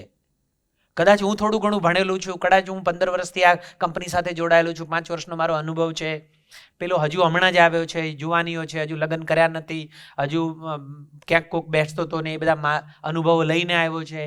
એનો મતલબ કે એનું લેવલ એક પદ્ધતિનું છે હવે મારે જો મારી વાતને એની સુધી પહોંચાડવી હોય, તમે જુઓ નાના છોકરાઓ સાથે આપણે કોમ્યુનિકેશન કરીએ છીએ, હાવ નાનું બાળક છે, હજુ માંડ કાલી ગેલી ભાષામાં કંઈક 2-4 શબ્દો 15 શબ્દો બોલતું થયું છે, અને એની સાથે તમે એજ દાદા તરીકે, પિતા તરીકે કે ભત્રીજા તરીકે કે જે કંઈ રીતે તમે એની સાથે વાત કરો છો, ત્યારે તમે માર્ક કરજો આપણે શું કરીએ છીએ. એક્ઝેક્ટલી, મતલબ જેની સાથે હું કમ્યુનિકેટ કરું છું એની સાથે મારી વાત પહોંચાડવી હોય તો મારે એના લેવલે જવું પડે. એટલે કાં તો એ હશે એટલે હું શું કરું છું, એના લેવલે જાઉં છું, અને એની ભાષામાં એ કાલું પેલું બોલે છે ને, હે ને, એટલે હું પણ કાલું ભૂ પીવું છે બેટા. હવે સામાન્ય શબ્દોમાં આપણે ભૂ નહીં વાપરતા, પણ તરત જ આ લ્યો ભૂ છે બેટા, આમ છે, પછી એની કાલી ભાષામાં આપણે એની સાથે કમ્યુનિકેટ કરીએ છીએ. એટલે એક તો હું એના લેવલે જાઉં, અથવા તો હું એને ઊંચકીને મારા લેવલે લઈ આવું, તો કોમ્યુનિકેશન બરાબર થઈ શકે. એટલે મારે રત્ન કલાકાર સુધી મારી કોઈ વાતને પહોંચાડવી હોય તો મારે એના લેવલે જવું પડશે, અથવા તો એને મારા લેવલે લઈ આવવું પડશે, ત્યારે કમ્યુનિકેશન પહોંચશે, હે ને. એટલે એ જે ભાષામાં સમજે છે એવા શબ્દો, એવી રીતે, એવી પદ્ધતિથી જ્યારે હું સમજાવું છું ત્યારે મારી વાત ત્યાં પહોંચી જાય છે, હે ને. એટલે કમ્યુનિકેશનમાં આ બધી વસ્તુઓ, અઘરા શબ્દો ના વાપરીએ, સરળ ભાષાનો ઉપયોગ કરીએ, બોડી લેંગ્વેજ આપણી પરફેક્ટ રાખીએ, મારી વિચાર, વાણી અને વર્તનમાં એકસૂત્રતા હોય એ રીતે વાત કરીએ, આંખનો સંપર્ક જાળવી રાખીને વાત કરીએ, હે ને. શ્રોતા તરીકે હું છું ત્યારે એની સાથે આંખ ધ્યાન રાખી અને એને પ્રતિભાવ આપતો, હા આવું થયું, પછી શું થયું, પછી તે બીજું શું કર્યું હતું. એટલે સીધો ઉત્તર આપી દેવાને બદલે એની અંદર જે પડ્યું છે એ બહાર કઢાવવા માટેનો, અને એને એકવાર હૃદય ખોલીને વાત કરી શકે, જો એ હું સારી રીતે સાંભળી શકીશ તો પછી એને સારી રીતે સમજાવી શકીશ. સારી રીતે સાંભળી નહીં શકું તો આપણે વાત કરી હતી કે જેમ બોલવું એક કળા છે એમ સાંભળવું પણ એક કળા છે, જેને આપણે, હે ને, શ્રવણ કળા કહીએ છીએ. અને સાંભળવાની વાત આવે ત્યારે 2 શબ્દોની વાત કરી હતી, હિયરિંગ અને લિસનિંગ. માત્ર સાંભળવું અને ધ્યાનપૂર્વક સાંભળવું. અત્યારે હાલ એસીનો અવાજ સંભળાય છે તો એ આપમળે કાને પડે જ છે. હા, હમણાં હાલ આને એસી આમ બંધ કરો એટલે તરત જ એકદમ સાયલેન્ટ થશે. જરા બંધ કરતો થોડીક વાર, તરત જ. હવે આટલો બધો અવાજ આપણા કાનમાં જતો હતો, છતાંય આપણું ધ્યાન ત્યાં હતું નહોતું. એડે થતી ક્રિયા હતી અને થતી હતી. જ્યારે તમારું ધ્યાન અહીંયા હતું એટલે તમે મને ધ્યાનપૂર્વક સાંભળી રહ્યા હતા, અને પેલો એસીનો અવાજ છે એ માત્ર સંભળાઈ રહ્યો હતો. શક્ય છે કે કોકને મારી વાતમાં રસ ના પડતો હોય તો મારો અવાજ ખાલી સંભળાઈ રહ્યો હોય અને આનો લય, તાલ કેવી રીતે વાગે છે, ક્યાં વાગે છે, એમાં એનું ઇન્ટરેસ્ટ હોઈ શકે, એવું પણ બની શકે. ઘણા મારા પ્રોગ્રામમાં આવે પણ પેલો બહાર વરઘોડો જતો હોય ને વાગતો હોય તો એનું ધ્યાન ત્યાં જ હોય કે કયા તાલમાં હશે ને જાનૈયો કેવા નાચતા હશે ને કેવા રૂપિયા ઉડતા હશે ને મજા કરતા. એટલે બેઠો હોય અહીંયા, ખાલી મારા શબ્દો આ એસીની જેમ કાનમાં જ જતા હોય, બાકી બધું સાંભળતો હોય પેલું. આવું થઈ શકે. તો એને લિસનિંગ કરી રહ્યો છે, મને હિયરિંગ કરી રહ્યો છે. ઓકે, ચાલુ કર. તો આપમેળે થતી ક્રિયા છે. આ સાંભળવાની પ્રેક્ટિસ જેટલી વધે, કારણ કે બોલવા કરતાં હું તો એમ કહું છું કે સાંભળવાની કળા જેટલી મેનેજર કે સુપરવાઇઝર તરીકે વધશે એટલા તમે વધારે પાવરફુલી, ઇફેક્ટિવલી મેનેજમેન્ટ કરી શકશો તમારી ટીમનું, એટલા તમે એના હૃદય જીતી શકશો, હે ને. ઓકે, ચાલો. બધી ટીમો છે ને એમાં એવું કરીએ, 4 જણની ટીમ છે ને, એ 4 જણના પાછા ફરીથી રાઉન્ડમાં બેસી જાઓ, ફરીથી 4 જણની ટીમ કરી નાખો, અને એ 4માંથી પણ 2-2ની જોડી, એ બી એવી કરીને 2-2ની જોડી બનાવી દો. એ બી થઈ જાઓ, 1-2 1-2, એ બી. ઓકે, કોણ છે તમે નક્કી કરી દો. હા, અને એ બી સામે બેસવાનું છે. એટલે હાલ તો થોડીક વાર માટે હજુ બેસીએ, પહેલા જરા અહીંયા આવવાનું છે, 1 મિનિટ. ઓકે, નક્કી થઈ ગયા કોણ એ છે? જરા હાથ કરો તો. એ વાળા કોણ છે દરેક ટીમમાં? એ કોણ છે દરેક ટીમમાં? એ કોણ છે?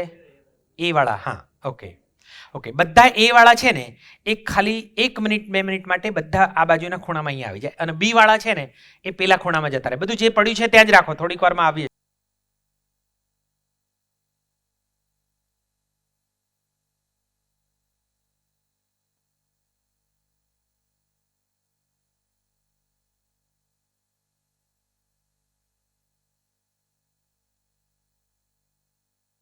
હવે બબેની ટીમમાં જરા થોડુંક ડિસ્ટન્સ રાખીને પોતપોતાની જગ્યા એવી જગ્યા શોધી લો કે બીજા ડિસ્ટર્બ ના થાય. થોડા આગા પાછા થવું હોય તો થઈ શકો. બબેની પેર જુદી પડી જાઓ. બબેની પેરમાં થોડા આગા પાછા થઈ અને જુદા થોડાક આ બાજુ આવવું હોય, અહીંયા જગ્યા છે, ક્યાંય પણ આવી શકો. અને જી પેલી ખુરશીઓ આગી કરવી હોય તો કરો. એ બેની ટીમમાં છો. ઓકે, થોડીક જગ્યા કરતો, થોડો બે ગ્રુપમાં થોડા આગા પાછા થઈ જાઓ, 2 જણા. એટલે પેલાની તમે વાત કરો એને ડિસ્ટર્બ ના થાય.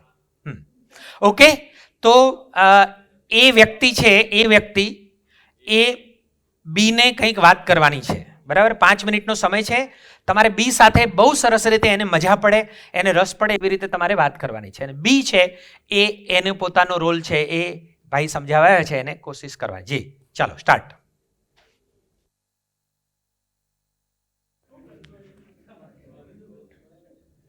તમારે જે મુદ્દા ઉપર વાત કરવી હોય એ વાળા છે એ વાત કરે.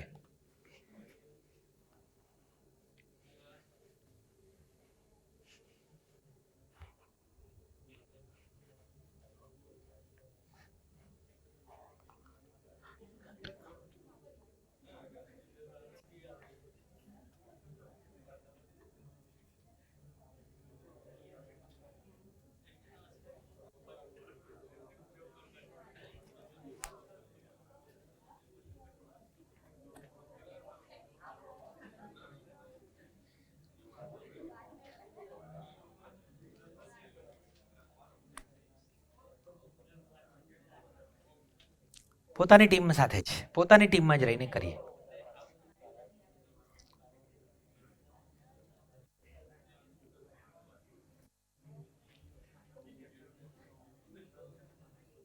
વક્તા તરીકેના તમારા જે લક્ષણો છે એનો ઉપયોગ કરવાનો. બોલનાર તરીકે જે કંઈ વાત છે લક્ષણો એનો ઉપયોગ કરવાનો. Stop stop. ચલો અટકીએ. ઓકે, વ્યક્તિ એ હે ને એ બોલનાર તરીકે હતા. તમે એ હતા કે બી હતા? એ હતા. ઓકે, શું અનુભવ રહ્યો તમારો?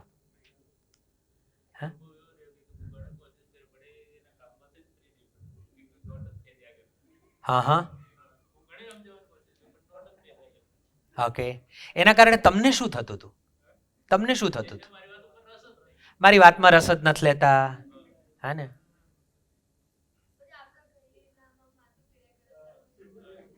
હવે એ માથું ફેરવતા હતા, જોતા હતા, એના કારણે તમને શું થતું હતું? હવે કેવું જ નથી, મેલ ને પડી યાર, હવે જે કરવું એ કરો. એટલે ઘણા તો વાતો બંધ થઈ ગઈ, થોડીક જ વારમાં ખૂટી ગયું. હવે સાંભળે નહીં તો હું શું કરું? એના હાથમાંથી નોટ ઝૂંટવવાનો પ્રયત્ન કર્યો તો પાછું પેન રમાડે છે, હા ને? એક જગ્યાએ આવી એક્સરસાઇઝ કરાય ને, એમાં એક જગ્યાએ તો પછી માણસ એવો ગુસ્સે થઈ ગયો કે ખબર નહીં પડતી કઈ. આમ હાથ મેં આમ આજુ જવાની તૈયારી હતી ત્યાં મૂકી દો ભાઈ, કારણ કે પોલીસ ડિપાર્ટમેન્ટમાં તો આ પારા ઓલા જો હોય. એટલે હા, આ ભાઈ કઈ તમને કોઈ થયું? હા હે?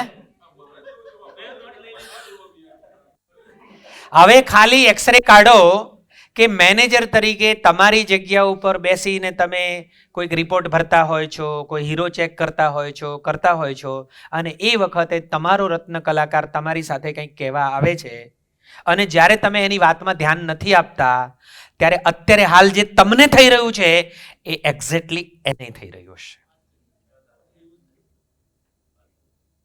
થાય છે ને? ઇરિટેશન થાય, મજા ના આવે. પછી થોડી વાર પછી એ માણસ ઓલો કે મેલ ન તાણ નહીં કેવું કહે, જે કરવું સાંભળતું નહીં, જે કરવું એ કરશું, હા ને? થાય છે ને આવું? ફરીથી હવે કમ્યુનિકેશનના જે સિદ્ધાંતો છે એની વાત કરીએ, એમ કે સામેવાળાને દેખો, આ જેટલી વક્તાની જવાબદારી છે ને એટલી શ્રોતાની પણ જવાબદારી છે, હે ને? શ્રોતા એવી રીતે સાંભળે કે પેલા ના બોલવું હોય ને તો એ બોલ્યા કરે, કહ્યા કરે. તો સાંભળવું એક કળા છે, અને સાંભળવા માટે જે બી નંબરના લોકો છે એ પોતાનો રોલ એટલો મસ્ત કરે કે પેલાને બધું જ ખુલીને વાત કરવાનું મન થાય. મતલબ કે હા એમ કેવી રીતે, એની આંખોમાં આંખ નાખીને ઉત્સાહ બતાડીને એસે જે કંઈ પ્રતિભાવ આપવો હોય. ચાલો ફરીથી એ વાળા પોતાની વાત ફરીથી મૂકે, બી વાળા ધ્યાનપૂર્વક એને સાંભળે. ચાલો સ્ટાર્ટ.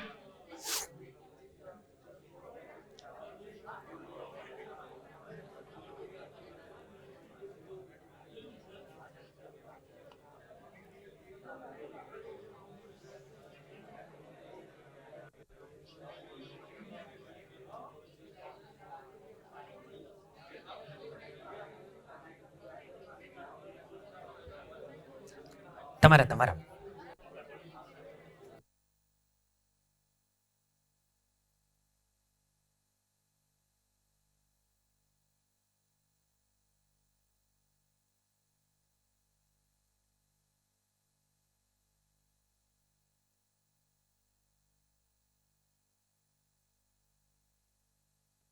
સ્ટોપ, અટકો.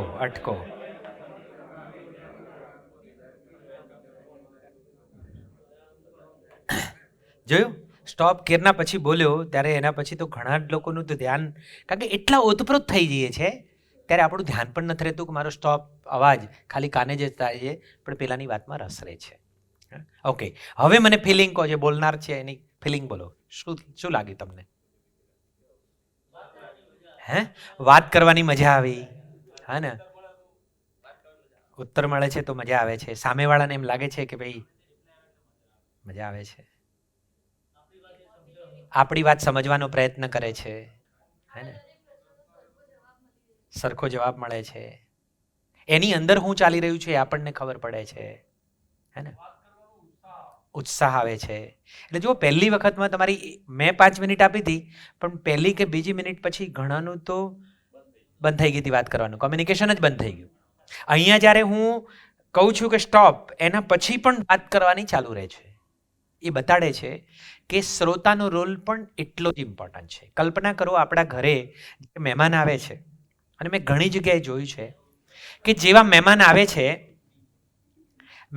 છે એટલે આપણે આવો કહીએ છીએ, પાણી આપીએ છીએ, અને લગભગ બીજી કે ત્રીજી મિનિટે આપણો ફોન ખોલી અને આપણે જ્યારે સ્ક્રોલ કરીએ છીએ ત્યારે એ મહેમાન આપણા વિશે શું વિચારતા હશે? ઇગ્નોર કરે છે. હા, થોડીક વાર પછી ઓલા થશે કે હારતા હવે આપણે ફરીથી મળશું એમ કરે, અને પાછા નીકળતી વખતે એમ કહીએ ફરીથી આવજો હો પાછા ટાઈમ, એટલે અત્યારે આવ્યો હું તો સાચવતો નથી, અને પાછા હવે આવજો ફરીથી. તો આ બહુ 21મી સદીનો સૌથી મોટી આ ડ્રોબેક છે કે માણસે સાંભળવાનું ઓછું કરી નાખ્યું છે. ભગવાને માણસને 2 કાન આપ્યા છે, 1 મોઢું આપ્યું છે. એ દ્વારા એમ સૂચિત કરે છે કે તમે જેટલું બોલો છો એનાથી ડબલ સાંભળો, પણ માણસ સાંભળે છે બહુ જ ઓછું, અને ખાલી બોલવામાં વધારે ઓલા હોય છે. તો સાંભળવું એક કળા છે, અને એટલી જોરદાર કળા છે કે ખાલી આખા 2 સ્પંદનમાંથી તમે આ કળા ઉપર કામ કરશો ને, લિસનિંગ ઉપર, તમે તમારા કારીગરોને ધ્યાનપૂર્વક સાંભળવાનું, તમે તમારા પરિવારજનોને ધ્યાનપૂર્વક સાંભળવાનું. સાંભળવું એનો મતલબ કે આંખમાં આંખ નાખીને એ જે કંઈ વાત કરે છે એને સમજવાનો, એના દ્રષ્ટિકોણથી લાલ વાયરની સાથે લીલો વાયર છે એ પણ પકડવાનો જ્યારે પ્રયાસ કરો છો. અને 5 મિનિટનું કોમ્યુનિકેશન એ તમારા સંબંધોને જોરદાર મજબૂત કરી શકે છે. સામેના વ્યક્તિનું દિલ જીતી શકો છો. આ હૃદય જીતવાની, હાથ ખરીદવાની અને હૃદય જીતવાની વાત છે, એમાં લિસનિંગ પણ એક બહુ જ પાવરફુલ ટૂલ્સ છે. અને તમે આ જેટલું પ્રેક્ટિસ કરશો એટલું ધ્યાનપૂર્વક સાંભળવાની કળાને વિકસાવી શકશો, હે ને? એટલે આ પણ એક, એટલે ઘણી વખત એવું જરૂર નથી કે આપણને બધું બોલતા આવડે. તમને બોલતા ના આવડતું હોય, સારું સાંભળતા આવડે ને, તો એ તમે સામેવાળાને તમારા પોતાના કરી શકો છો, હે ને? આટલી તાકાત એની અંદર છે. એટલે મેં કહ્યું હતું ગયા વખત કે એક માણસ સુસાઇડ કરવા નીકળ્યો હોય, કહ્યું હતું ને, અને તમે એને સામા મળ્યા, તમારી પાસે 2 ચોઈસ છે. તમે એને સમજાવો, મરાય નહીં ને 84 લાખ યોનિઓ પછી માનવનો જન્મ મળ્યો છે ને સૌથી શ્રેષ્ઠ માનવ છે ને આમ છે ને તેમ છે ને કેટલા બધા એ ઉછેર્યો છે ને બધું સમજાવું. આ એક રસ્તો. બીજો રસ્તો, મોઢું ભાડે ના આપું, એને મારા કાન ભાડે આપું. શું થયું ભાઈ? ઓ એમ? પછી કેવી રીતે થયું? અને એનો ઉભરો બધો ઠલવાઈ દઉં, ધ્યાનપૂર્વક સાંભળવું, કે એને ના બોલવું હોય ને એ બી એની અંગત વાતો પણ તમને તમારી સાથે શેર કરી શકે એવો તમારી અંદર એને ભાવ વિશ્વાસ ઊભો થાય. અને 5 મિનિટ 10 મિનિટનું એક કોમ્યુનિકેશન તમારું ખાલી થાય. સલાહ નથી આપી, કોઈ તમે એને વાત નથી કરી, ખાલી તમે ધ્યાનપૂર્વક એને સાંભળવાનું કર્મ કર્યું છે.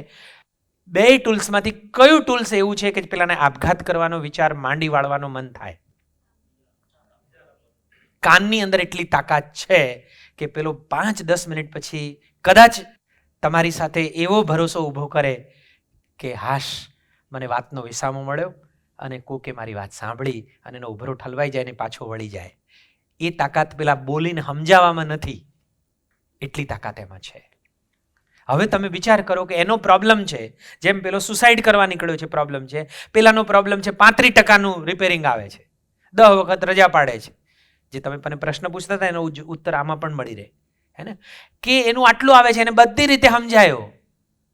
તમે કોશિશ કરજો, કશું સમજાવવાનો પ્રયત્ન ના કરજો. અને મેં કહ્યું એ જ કોમ્યુનિકેશન. ઓ, કેમ આવું થાય છે? શું થયું? પછી હા, તે શું કર્યું? આટલું જ ખાલી બોલીને મૂકી દો, એને બોલવા દો બધું. હજુ બીજું શું કરી શકાય? એમ કરીને એની વાતમાં એટલો બધો રસ લઈને તમે સાંભળો. શક્ય છે કે તમે એક પણ સલાહ ના આપો તો એણે શું કરવું એ પોતે નક્કી કરી શકશે, એને રસ્તો જડી જશે એમાંથી. આવી તાકાત છે એમાં, હે ને? એવા પ્રશ્નો આપણે પૂછીએ કે જેથી તમારે જ્યાં જગ્યાએ લઈ જવા છે ને, જે સમજાવવું છે, એ પોતે પોતાના મગજમાં કલ્પનાશીલતા ઊભી કરી શકે, હે ને? કે ભાઈ આટલું રિપેરિંગ આવે છે, તમે શું કર્યું? મેં આ કર્યું. ઓ, પછી બીજું. ઓ, આટલું બધું કર્યું, સરસ. શું લાગે છે હજુ બીજું શું કરી શકાય?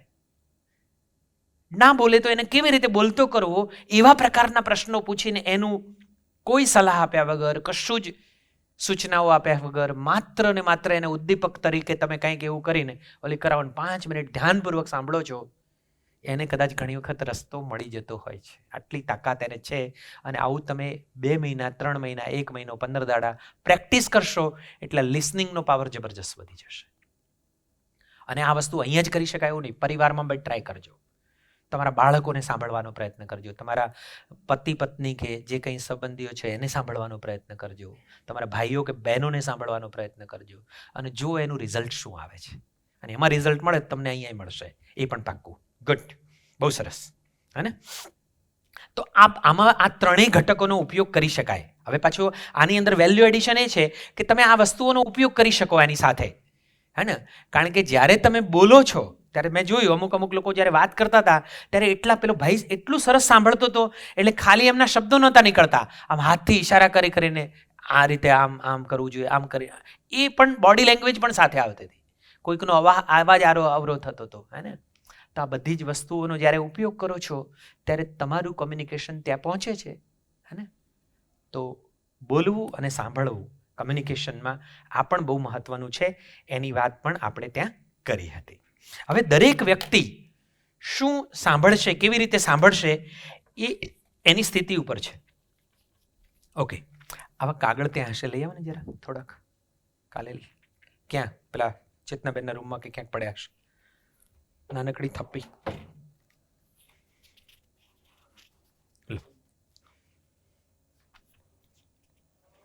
એક તો પેલું તમને લખવા આપ્યું હતું એ હતું ને, એકાદું તો એ હશે, એનો ઉપયોગ કરી શકો.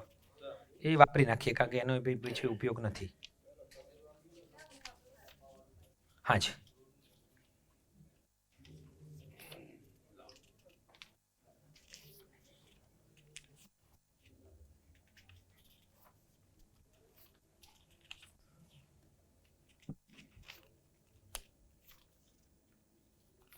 રાખો ને, અવાજ નથી.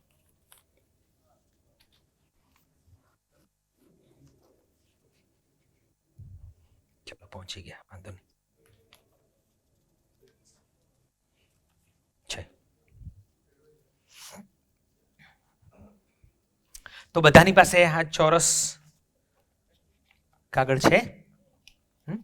ઓકે, સારું. આંખ બંધ કરી લઈએ, આંખો બંધ કરી લો. ઓકે, ઠીક છે જી, લો આ તમે લેતા જાઓ. ઓકે, બધાની પાસે આ કાગળ છે, હાથમાં રાખી લો. કાગળ હાથમાં લઈ લો. કાગળ બધા હાથમાં લઈ લો અને આંખો બંધ કરી લો. બધાની આંખો બંધ છે. હું જે પ્રમાણે બોલું છું એ પ્રમાણે તમારે કરતા જવાનું. આંખો બંધ જ રાખવાની છે. હું જે પ્રમાણે બોલતો જાઉં એ પ્રમાણે તમે કરતા જાઓ. બરાબર? કાગળને બરાબર વચ્ચેથી ફોલ્ડ કરો. આંખો બંધ છે, કાગળને વચ્ચેથી ફોલ્ડ કરો, વાળો.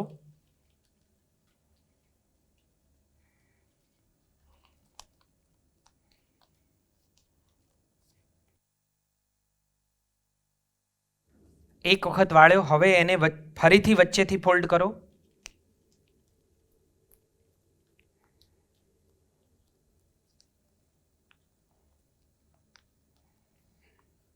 ફરીથી વચ્ચેથી ફોલ્ડ કરો. બે વખત ફોલ્ડ કર્યા છે, બસ બે જ વખત ફોલ્ડ કર્યા છે. હવે જે એના ખુલ્લા છેડા છે એ ખૂણા ઉપરથી નખ જેવો એક ભાગ એમાંથી ટુકડો કરીને કાઢી નાખો. ખુલ્લા છેડા છે ત્યાંથી નખ જેવો એક ભાગ કાઢી નાખો.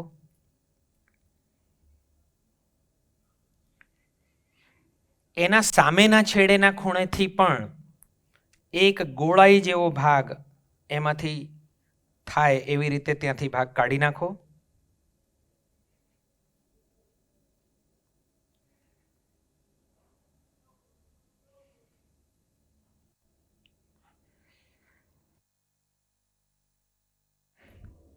એક સાઈડમાં વચ્ચેથી એક મોટો ચીરો,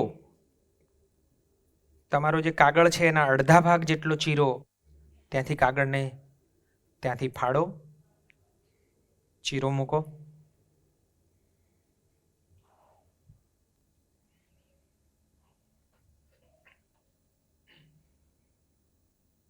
ઓકે, થઈ ગયું? સારું, ચાલો હવે બધા આંખો ખોલ નાખો અને પોતાનો કાગળ ખોલ નાખો.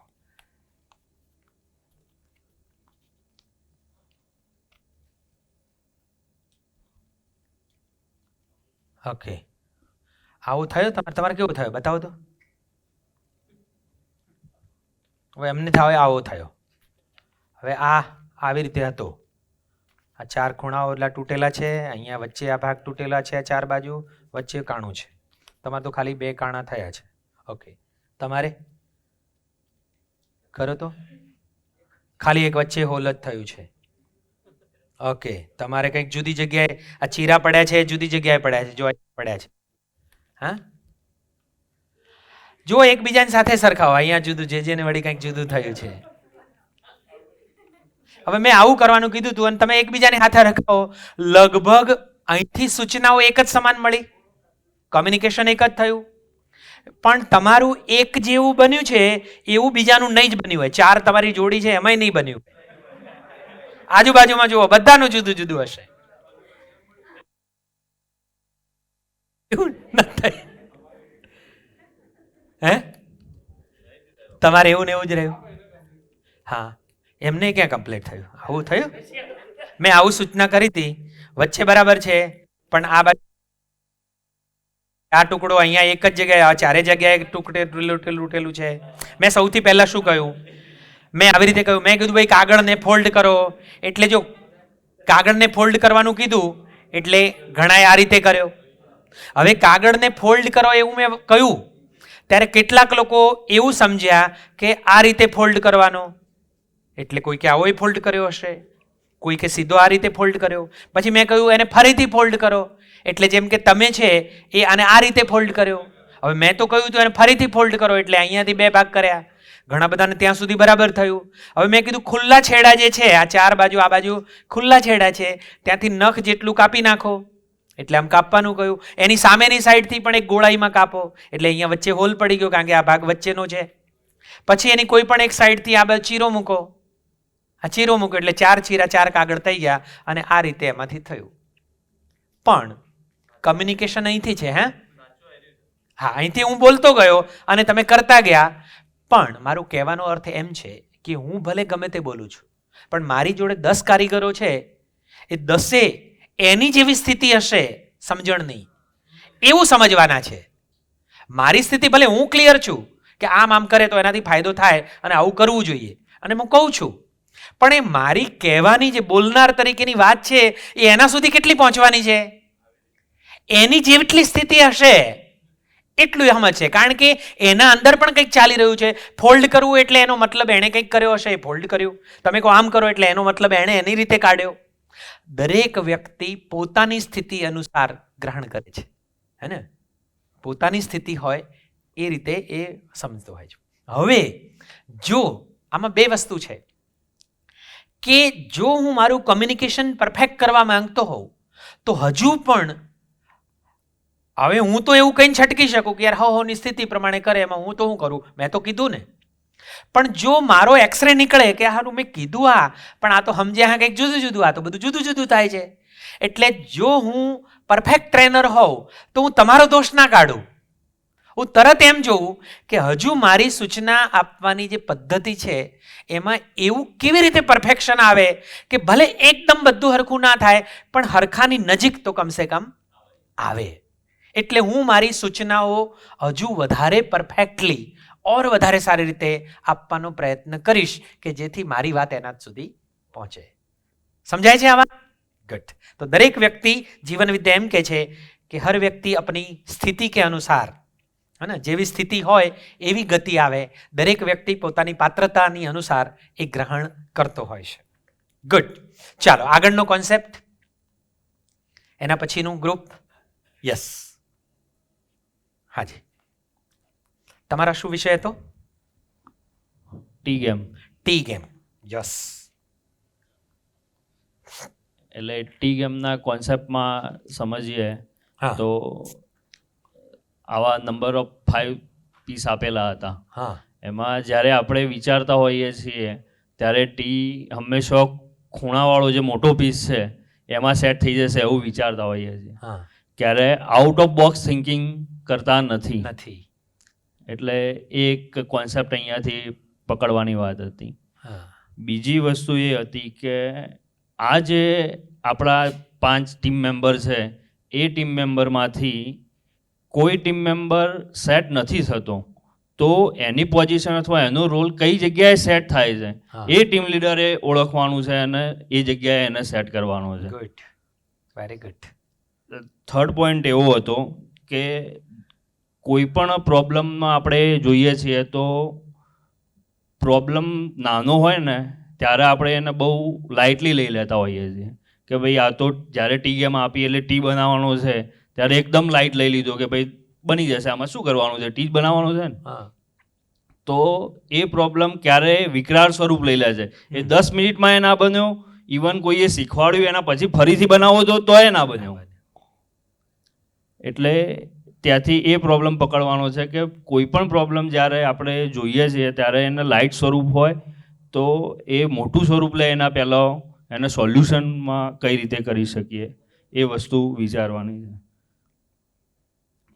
બીજું એક વસ્તુ ભાઈએ શેરિંગ કરી હતી કે આમાં જ્યારે આપણે શીખતા હોઈએ છીએ ત્યારે એક પોઝિશનનો ઈગો આવી જાય છે, એના કારણે આપણે કોઈની જોડે મદદ નથી માગી શકતા. યસ, બહુ મહત્વનું લર્નિંગ હતું એમાં. હા જી. એટલે એમાં પછી એમને એક વસ્તુ શેરિંગ કરી કે હું એ ભાઈ જે ટીમ લીડર છે સીબી, તો ત્યાં લીડર તરીકે કામ બજાવે છે આપણા 7 યુનિટમાં. તો અહીંયાથી જ્યારે એસડીના સાઇનરો ત્યાં એમના જોડે જતા હોય ત્યારે અહીંનું સ્કૂપ પ્લાનિંગ કરવાનું આવે છે. તો એ સ્કૂપ પ્લાનિંગ એમને ત્યાં કરવાનું જ નથી હોતું. તો હવે એ વસ્તુ એને શીખવી હોય તો એ ઈગોથી નહીં શીખી શકે કે ભાઈ મારે તો એમના જોડે જઈને ના શીખવાનું, ઓપરેટર જોડે જઈને મારે શું શીખવાનું હોય, તો એ લર્નિંગ ના આવે એનામાં. તો એ લર્નિંગ એમને એ ઈગોથી દૂર થઈને એ વસ્તુ એ શીખ્યા. એ પોઈન્ટ એમને એક વસ્તુ ઇમ્પ્લિમેન્ટ કરી. ગુડ, બહુ સરસ. ગુડ. આ બહુ મોટું કામ છે. એક જો આ બોલવું, ઈગો કાઢી નાખવો અને ઈગોથી ઓપરેટ ના થઈને વ્યવહારમાં વાસ્તવિકમાં જીવવા જાઓ ને ત્યારે અત્યારે તો આપણને સરળ લાગે, હવે ઠીક છે હવે શીખવું એમાં શું વાંધો છે, પણ જેવા જાઓ છો ને એ વખત પેલો ઈગો, ઘણી વખત બાપ તરીકેનો ઈગો, ઘણી વખત પતિ તરીકેનો ઈગો, ઘણી વખત કોઈ પોઝિશન છે એનો ઈગો, ઘણી વખત સમાજમાં કંઈક ઓલા છે એનો ઈગો, ઘણી વખત બીજા કરતાં મને વધારે ખબર પડે છે એ ભણેલાનો ઈગો, આવા જાતના ઈગો ક્યાંક ને ક્યાંક હોય છે. પણ એને વાસ્તવિકમાં એ ઈગોને ઓગાળીને જ્યારે વાસ્તવિકમાં જીવવું એ બહુ જ મોટું કામ છે. અને એ માણસ જે કરી શકે છે ને એ તો એકદમ સરળ બધાની સાથે પોતાના, એટલે હૃદય જીતવાની વાત છે એમાં પણ આ તમને બહુ જ મદદ થાય છે. ગુડ. બીજી એક વસ્તુ શેર કરું કે આઉટ ઓફ બોક્સ થિંકિંગની જ્યારે વાત કરીએ છીએ ત્યારે એક વસ્તુ અમારા ત્યાં લેઝરમાં એવી સિસ્ટમ છે કે ઓપરેટર જ્યારે હીરા બનાવતો હોય ત્યારે એનો એક ડોકેટ નંબર હોય, એ ડોકેટ નંબર અંદર એન્ટ્રી કરે ને એના પછી એના નંબર ઓફ 10 ફોટા પડે. તો ઘણી વખત એવું થતું હોય કે ઓપરેટરથી એ ડોકેટ નંબર મિસિંગ થવાના ચાન્સીસ છે, હ્યુમન છે એટલે હ્યુમન એરર આવવાની. તો એ એરરના કારણે એ જ્યારે મેનેજર જોડે જાય અથવા આગળથી હીરો પાછો આવે ત્યારે એને ફિગર ખોટી નાખી હોય એટલે એને ફાઇન થાય. હવે જ્યારે એઝ અ લીડર તરીકે હું આઉટ ઓફ બોક્સ થિંકિંગ કરું છું કે ભાઈ હવે આને પ્રોબ્લેમનું સોલ્યુશન શું હ્યુમન એરરનું, તો મેં આઈટી ટીમનો સોફ્ટવેરનો મદદ લઈને એ વસ્તુ એવી કરી દીધી કે જ્યારે એ વખતે જ્યારે એ એન્ટ્રી કરીને જ્યારે આગળ ડોકેટ મુવમેન્ટ કરાવતો હોય ને ત્યારે ત્યાં જ એને ખબર પડી જાય કે મારાથી આ ભૂલ થઈ જાય, તો ત્યાં જ એનું સોલ્યુશન થઈ જાય. Very good. તો 100% ત્યાં એક વસ્તુ સોલ્વ આઉટ થઈ ગઈ કે એનાથી એરર થવાના ચાન્સીસ જ બંધ થઈ જાય. ગુડ. બહુ સરસ, બહુ સરસ. ગુડ.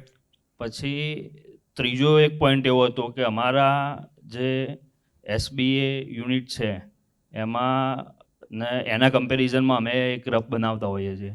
તો અમારા રિઝલ્ટ હંમેશા હમણાં થોડા સમયથી ડાઉન આવવાના ચાલુ થયા હતા 2-3 મહિના પહેલાં. તો એમાં એ વસ્તુ ઓબ્ઝર્વેશનમાં આવતા એવું પકડમાં આવ્યું કે ભાઈ જ્યારે સાઇનર હીરો પ્લાન કરે છે એ વખતની જે કસરો હોય છે એ જ કસરો જ્યારે પ્લાનર ઓપરેટર પ્લાન કરીને બનાવે છે તેમાં મોટો ડિફરન્ટ થઈ જતો હોય છે. હવે 2 વસ્તુ હોઈ શકે, કાં તો એ હીરો બનાવવાની ઉતાવળમાં એ 2 રૂપિયા કમાવાના દાનતે એ મોટું નુકસાન થતું હોય નથી દેખી શકતો, કાં તો એ ગંભીરતા એનામાં છે નહીં. તો હવે એના સોલ્યુશન માટે આપણે શું કરી શકીએ કે ત્યાંથી જ આપણે એ વસ્તુ ના થઈ શકે. તો એના માટે સરીન સોફ્ટવેરમાં વાત કરી તો સરીન સોફ્ટવેરના ઘણા મોટા બગ હતા, તો એનાથી સોલ્યુશન ના થઈ શક્યું. એટલે બધાએ હાથ ઊંચા કરી લીધા કે ભાઈ આનું હવે કોઈ સોલ્યુશન ના થાય, ત્યાંથી જો સપોર્ટ ના મળે તો એ સોફ્ટવેરથી ના મળે તો ના થઈ શકે. તો હજી આઉટ ઓફ બોક્સ થિંકિંગ વિચાર્યું તો આપણી આઈટી ટીમ ને સરીના સોફ્ટવેરના બંનેના પ્રોગ્રામિંગનું કમ્બાઈન કરીને એવી વસ્તુનો જુગાડ કર્યો કે જેમાં 98% સોલ્યુશન થઈ શકે. એટલે એમાં જે કસરો મેજર કરે છે એ કસરોમાં તમારું 2 કસરોથી વધારે કસરો જો એનામાં કમ્પ્લીટ બતાવે કે ભાઈ સાઇનરની કસરો ને પ્લાનરની કસરો, તો તરત જ ત્યાં સ્ટોન અટકી જાય, ત્યાં આગળ હીરો જ ના બનવા દે. એટલે એ પ્રોબ્લેમનો આઉટ ઓફ બોક્સ થિંકિંગ કર્યું તો એનો વિચાર સોલ્યુશન આવી શક્યું. ગુડ. બહુ સરસ, બહુ સરસ. એક્સેલેન્ટ. જો ટી ગેમ પણ ફરીથી પાછું એ રમત પણ હતી તો બહુ નાની, પણ એ રમતમાં પણ કેટલું બધું હતું અને એમાંથી જે સાર તમે મુખ્ય વસ્તુ પકડી છે કે ભાઈ એમાં એનું જે આઉટ ઓફ બોક્સ થિંકિંગ છે હે ને, એમાંથી ઉપર ઉઠીને હું કેવી રીતે જોઈ શકું છું એના ઉપર જ્યારે ધ્યાન જાય છે ત્યારે ઘણું બધું તમે એમાં રિઝલ્ટ સુધી જઈ શકો છો હે ને. ચલો બધા પોતાની નોટ ખોલો.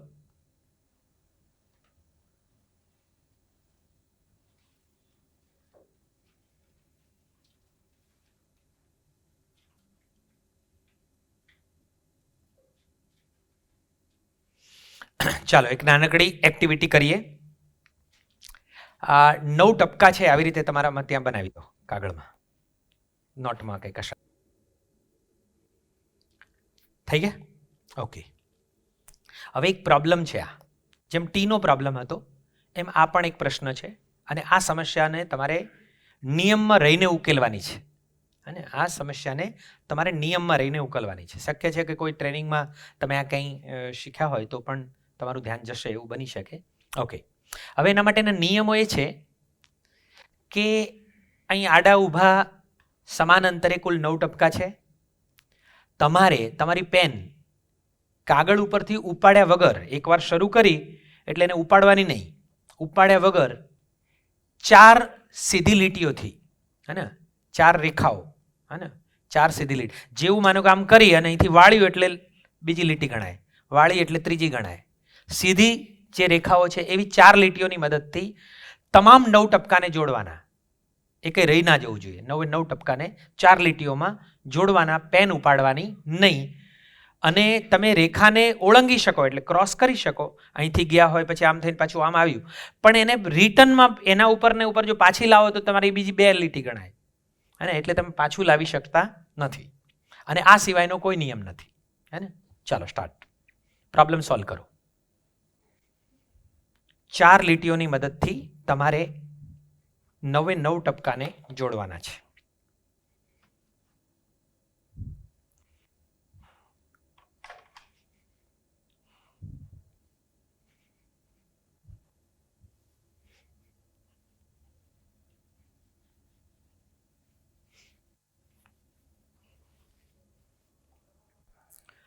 પેન ઉપાડવાની નથી, એકવાર શરૂ કરી એટલે સ્ટાર્ટ, ત્યાંથી જ શું થાય.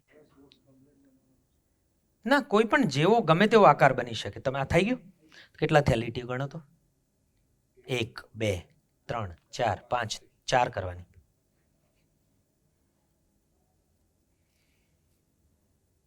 પેન ઉપાડવાની નથી, 4 જ લીટીઓનો ઉપયોગ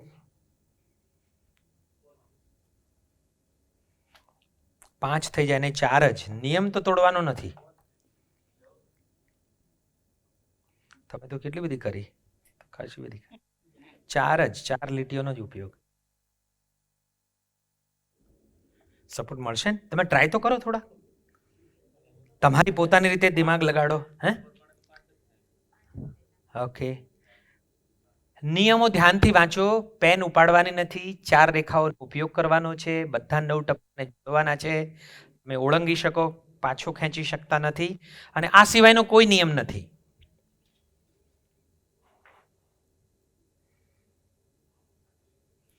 one try, 2 try, 3 try, 4 try કરો. થોડુંક આગળ બગડશે તો બગડવા દો. ત્યાં ક્યાંક ને ક્યાંક કોઈક તબક્કે ધ્યાન જતું રહેશે. તમે શરૂ કર્યું 1, પછી પેન ઉપાડવાની નહીં, ત્યાંથી જ્યાં પહોંચ્યા ત્યાંથી જ ચાલુ થાય. 1 2 થઈ, 3 4, હવે 5 નહીં, 4 જ. 4માં કરવા જાઓ છો એટલે કમસે કમ 1 ટપકું રહી જાય છે, નહીં? મિનિમમ 1 ટપકું તો રહી જ જાય છે. એક્ઝેક્ટલી આ જ વસ્તુ છે કે નિયમોમાં રહીને આ બધું કરવા જઈએ છે ને એટલે એકાદો તો રહી જ જાય છે. એ લપેટમાં આવતો નથી. એને કેવી રીતે લપેટમાં લેવો? બધાને સમજાયું, બધાનું રિપેરિંગ કર્યું, પણ એક હજુ એમાં નહીં આવતો. એક બધાને રજાઓનું પાડવાનું ઓલું કર્યું, પણ એક તો પાછો છૂટી જાય છે. અને એ એક જે અંગારીઓ રહી જાય છે ને એ પછી આખી ટીમને બગાડે છે. મેનેજર પાસે જો આ કળા આવડી જાય કે આ એક રહી ના જાય અને છતાં નિયમનું કોઈ ઉલ્લંઘન ના થાય. 1 2, ધીમે ધીમે કરો. તમે લાઈન લો. હા, ત્યાંથી પેન ચાલુ કરો. પેન માનો કે કરો, ફરીથી પેન મૂકો. એ આ 1, હે, પણ લીટી તો દોરાણી ને. હા, એક રેખા મતલબ સીધી હોય, જેવું બદલાય એટલે રેખા નંબર 2 શરૂ થઈ. હા, પેન નહીં ઉપાડવાની એટલે એક રેખા, પેન નહીં ઉપાડવાની એટલે બીજી રેખા, પેન નહીં ઉપાડવાની એટલે ત્રીજી. બાકી તો પછી એ સીધી રેખા તો ના થઈ ને, સીધી ના થઈ ને, આ તો વળાંક થઈ. એટલે જ્યારે વળાંક થયો એટલે રેખા નંબર બદલાઈ ગયો, હે ને. ચાલો,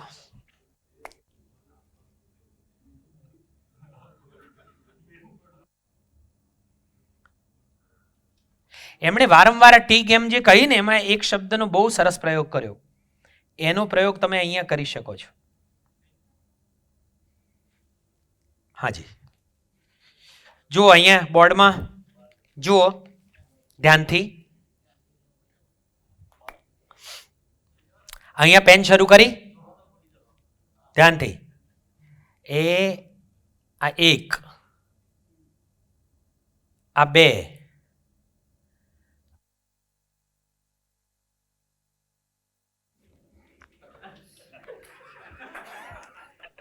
હે,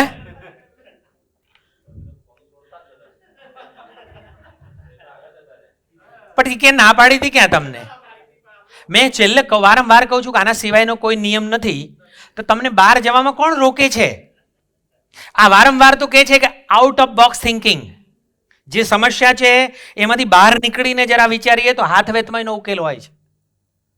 પણ આપણે સમસ્યામાં જ એટલા ખૂપી જઈએ છીએ કે સહેજ બી બહાર આજુબાજુમાં જોવા નહીં.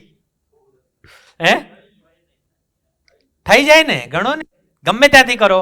અહીંથી શરૂ કરું તો 1 2 3 4, અહીંથી શરૂ કરું તો 1 2 3 4, 4 રેખાઓ, પેન ઉપાડી નહીં, 9 ટપકા કવર થઈ ગયા. પછી શું વાંધો, નિયમ હું પાડું અને પછી ભલે હું બાર કોકના ઘેર હોમ વિઝિટ કરવા જવું પડે તોય જવું, ઘેર મારા ઘેર ખાવા બોલાવવું હોય તોય બોલાવું. અંતે તો મારે એની રજા ઓછી કરવી છે, અંતે તો મારે એને રિપેરિંગ ઘટાડવું છે. હેતુ તો એ જ છે. પદ્ધતિ ક્યાંય કે નિયમમાં એવું નથી કીધું કે ભાઈ એને 10મા 12મા છોકરાની પરીક્ષા આવી ફોન ના કરો. એ આઉટ ઓફ બોક્સ જઈને વિચારો કે આજ કોકના કારીગરના ત્યાં છોકરો 10માની 12માની પરીક્ષા આપીને ફોન કરો કે ભાઈ તારા છોકરાનું પેપર કેવું જાય છે, બરાબર જાય છે, ટેન્શન બેન્શન આપતો નહીં. એને એવું કન્સર્ન થશે કે યાર આને મારી પડી છે, થોડાક બહાર નીકળીને પોતાની જાતને લઈ જાઓ. તમે એમ કહેશો કે આ તો કઈ મેનેજર તરીકેની જવાબદારીમાં નહીં આવતું, તો નહીં થાય. આ જ પ્રોબ્લેમ. અને જે અંદર ને અંદર રહીએ છે ને એમાં એક છૂટી જાય છે. થોડાક અંદર જે સમસ્યા છે એનાથી ઉપર ઉઠીને નિયમો તોડ્યા વગર હું શું કરી શકું, બીજું શું થઈ શકે, અને થોડાક બહાર નીકળો ને તો દરેક સમસ્યાનો ઉકેલ હાથ વેતમાં હોય છે. ગુડ. ચાલો અહીંયા જમવા માટે રોકાઈએ છીએ.